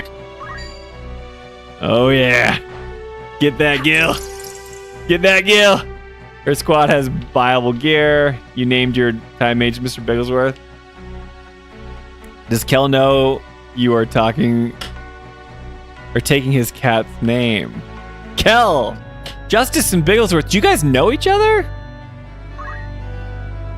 So fun. What you gonna do? You're running away, Delita? What? Oh, he ran away. He ran away from you trying to kill him. Ah, that's so funny. Okay. Okay. Well, that's one way to get Delita out of there. Oh, I'm dumb. My reference was Kel'Thuzad from Warcraft. His cat is named Mr. Bigglesworth. See, look. Okay, I say Mr. Bigglesworth, but you don't know. Ectogamut is Mr. Bigglesworth. His name just isn't showing up on YouTube. So if you have a custom name, I'm just seeing your actual usernames here on chat, so. But thanks for telling me. Let's see, abilities, attack, aim. We didn't get plus 20, dude. Now I'll let you do it. Jolie's gonna get her spell off first. We gotta get one last,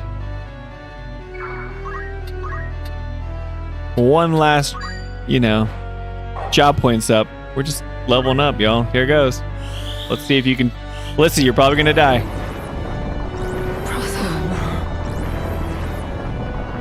What a disgrace. Oh! I've come a long You're way. all right, though. The game's over. It was worth the effort.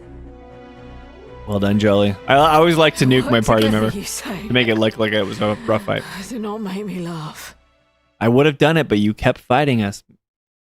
To utter those words and be deaf to the arrogance in them.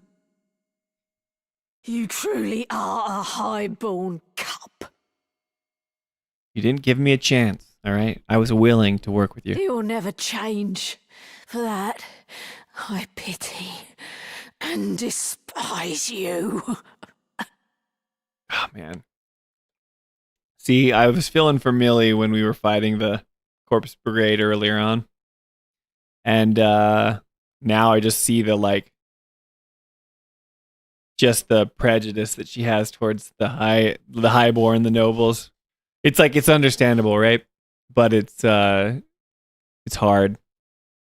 because you have someone like Ramza that's like giving her an off ramp and she's not taking it. But can you blame her? She probably generations of her family has this opinion. Forgive me, brother. She's the sister of the guy we're hunting. Why? Why must it end like this? See, Jolie nuked the party with Fyra, and Rams is down on his knee like he had a tough battle.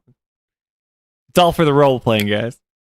A curse upon you, interlopers, says Mr. Bigglesworth. All good. I'm used to it, says Alyssa. Blinded by her hatred for nobles. Yep. Ramza was genuine, albeit a naive way. She needs to say, I curse you! A pox upon your highborns! You fight a protracted war for years and then return with no compensation and see how angry you are. Yeah, it's a bummer. I tried and failed many times to cast Entice on Millie to recruit her. The extra cinematography. Spice, Spencer, laugh out loud. Should we go watch that? What am I doing? What have I become? Oh, so this is where his change of heart. He's turning. If only that was possible with boss characters. Jolie did do the best, man. She's just killing everyone.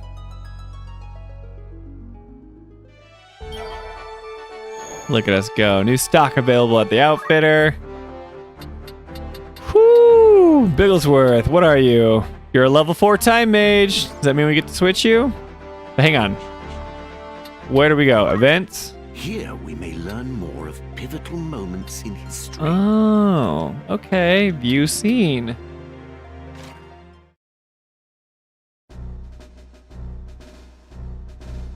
Record Okay, we already saw the that, loss right? of the knights and so. Okay, we'll skip that. But then the ones that have like a cinematic thing next to them. What did these people think? Yeah, black mages are nuts. I'm feeling that way. So this is Olivia's abduction. Let's work backwards. Blades of grass. I'm guessing.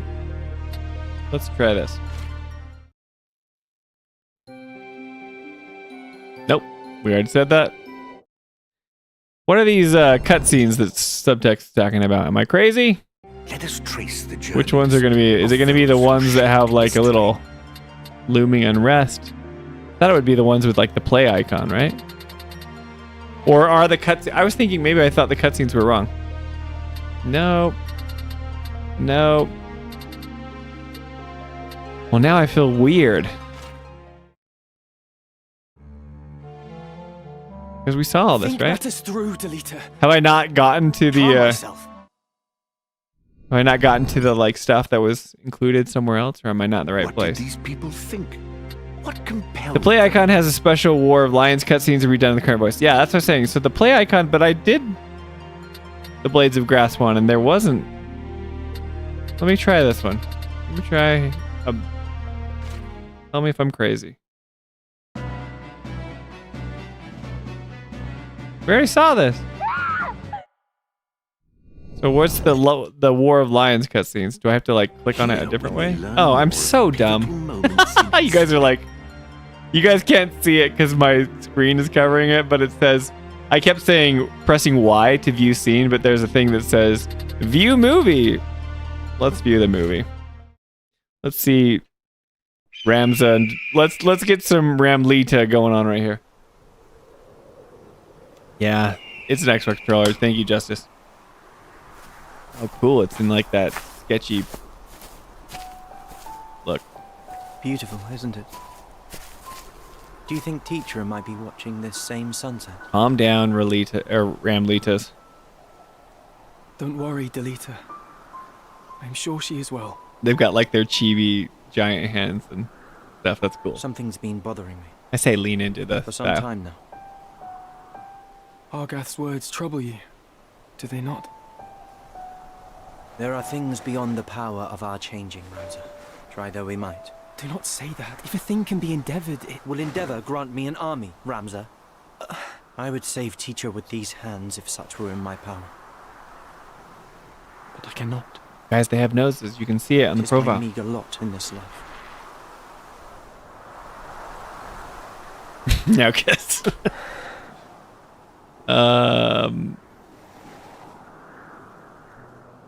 It's Javier's favorite scene. Love that scene, Alyssa, where the greatest love story of all time began. Do you remember? I will. When your father Justice, if you showed don't us know, how if you to just make a hopped in the whistle stream, blade. last time we were joking about shipping wars in the Final Fantasy community, and we said that there was just some sprites of Ramza and Delita were looking like hugging each other, so we pretended that they were a relationship. It's all in good fun. That's cool. Okay, that's awesome. Oh, yeah. That's all we're saying. Here we may learn more of pivotal moments. Well, we gotta go back and watch this one too. This is what you guys wanted to see, huh? Yeah, we know. We're just being silly. No. Lady Ophelia. This way. Be quick. Delita. Try making less noise. I'll not take orders from you. You've quite a mouth on you, princess. Did you just punch her? Knock her out? Forgive me. It is your birth and faith that wrong you, not I. Oh, see, this is when he's like against the nobles right here. It's all making sense, guys. Lady Ophelia. Hold there! Javier, calm down. I'm not gonna read that comment on stream. Do my eyes deceive me? It's hard with those. It's hard with those early graphics. You know, you can't really tell what's going on. Is it truly him? Uh-oh. See, Rams is just heartbroken. Lady Ophelia. Delita. He lives. Yeah. But why does he serve under the banner of Duke Goltana? I do not understand. He like doesn't even care about the princess. He's just like, Delita. Ramlita. Yeah, that side eye was Let us trace spicy. the journeys of those. Okay, who this is shaped cool. This is history. cool to go back I'll and be waiting. relearn. Well, 12:02, guys.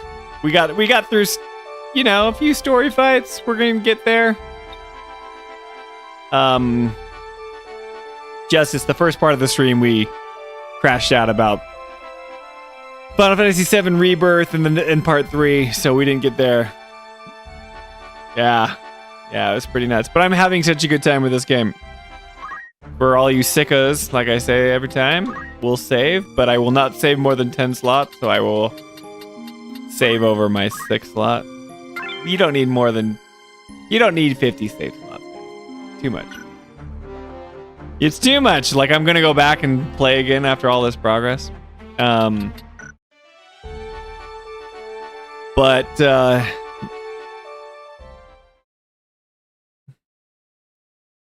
Yeah, that's a good way to say it, Alyssa. Tune in next time for the end of chapter 1. Is that when it ends?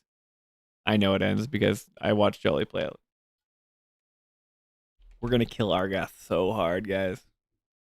In case you haven't played this game, that doesn't happen. We don't know. Thanks for coming, Justice. I'm calling you Justice, but it's with a V, so anyway, thanks for coming. Tell us all the tactics knowledge. We'll get there. Very good game. Thanks for indulging my Twitter crash out stories. I didn't even show you the stuff that I wrote.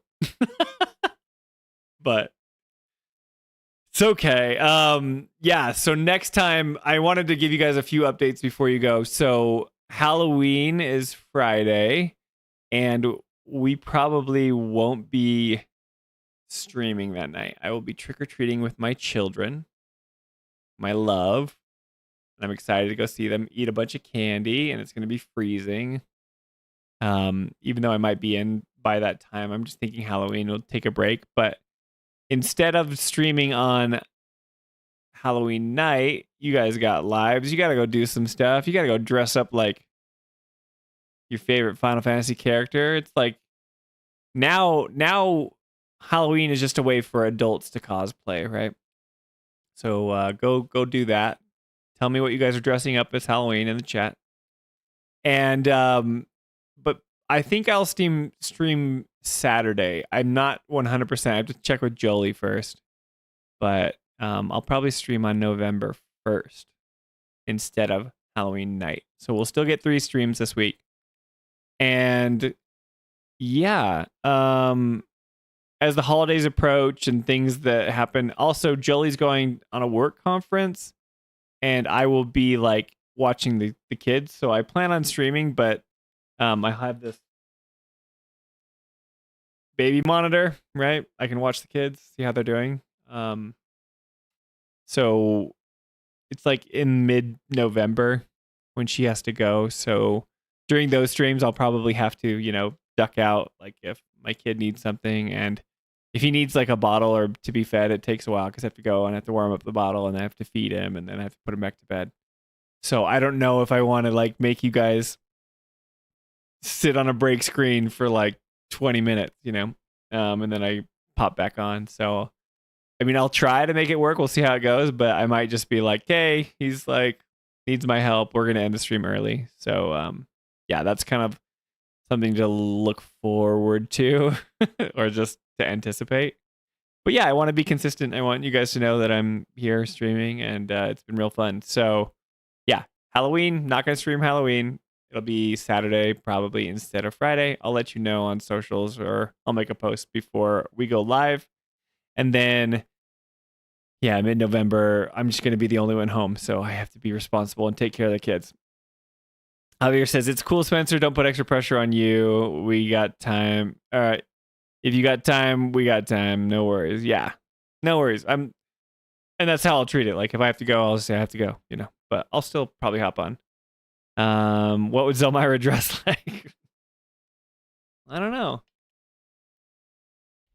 Shipping groups are weird because it's like, what would they dress like? What would Zelmira dress like? Is like Zelmira one person because they have that name, or is that's their relation? That's their shipping name, right? They just dress like Zach and Elmira. The rants won't go anywhere, Yeah, I know. But it seems like people weren't too mad at me. But thank you for coming into stream. Mr. Bigglesworth, thank you for the super chat. That was very kind. I will not slander Tifa tonight. But really appreciate it, man. Don't ever feel like you guys need to super chat. We joke about it, but I hope that it's money well spent. Like I hope you guys are having a good time, and that I mean it means a lot to me. It means a lot to Jolie.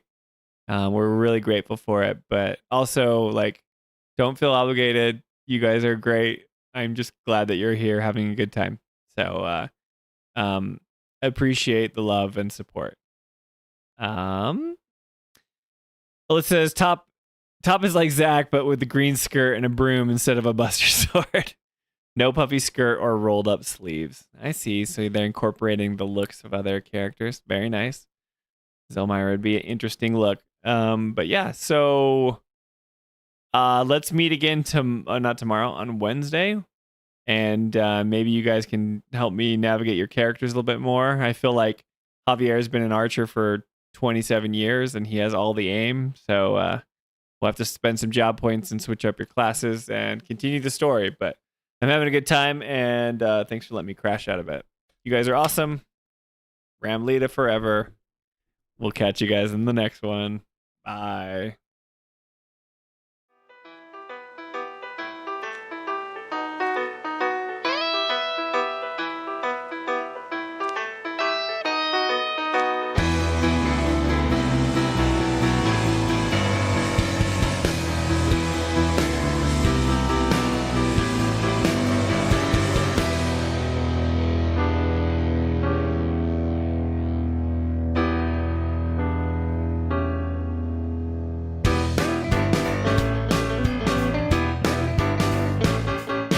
Listen, understand the reason why I'm sitting here, playing notes with these hands, singing words that I have planned to sing to you for oh so long.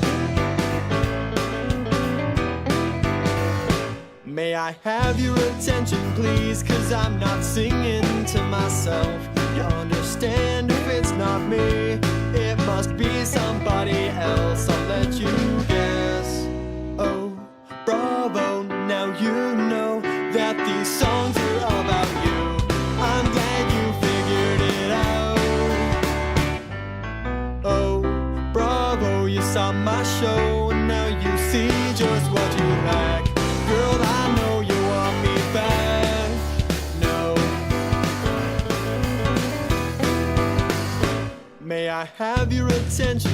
please, 'cause I'm not singing to myself. You understand if it's not me, it must be somebody else. I'll let you guess. Oh, bravo, now you know that these songs are about you. I'm glad you figured it out. Oh, bravo, you saw my show and now you see just what you lack. Girl, I know you want me back. No.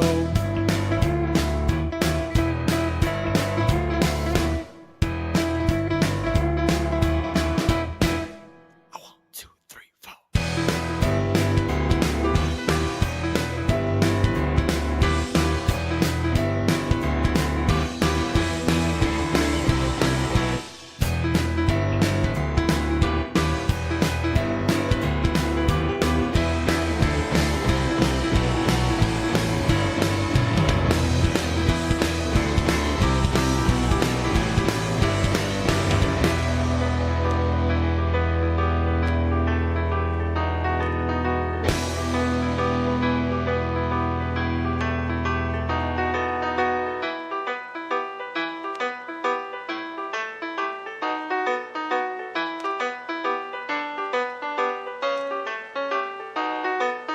Oh, bravo, now you know that these songs are about you. I'm glad you figured this one out. Oh, bravo, you saw my show and now you see just what you lack. Girl, I know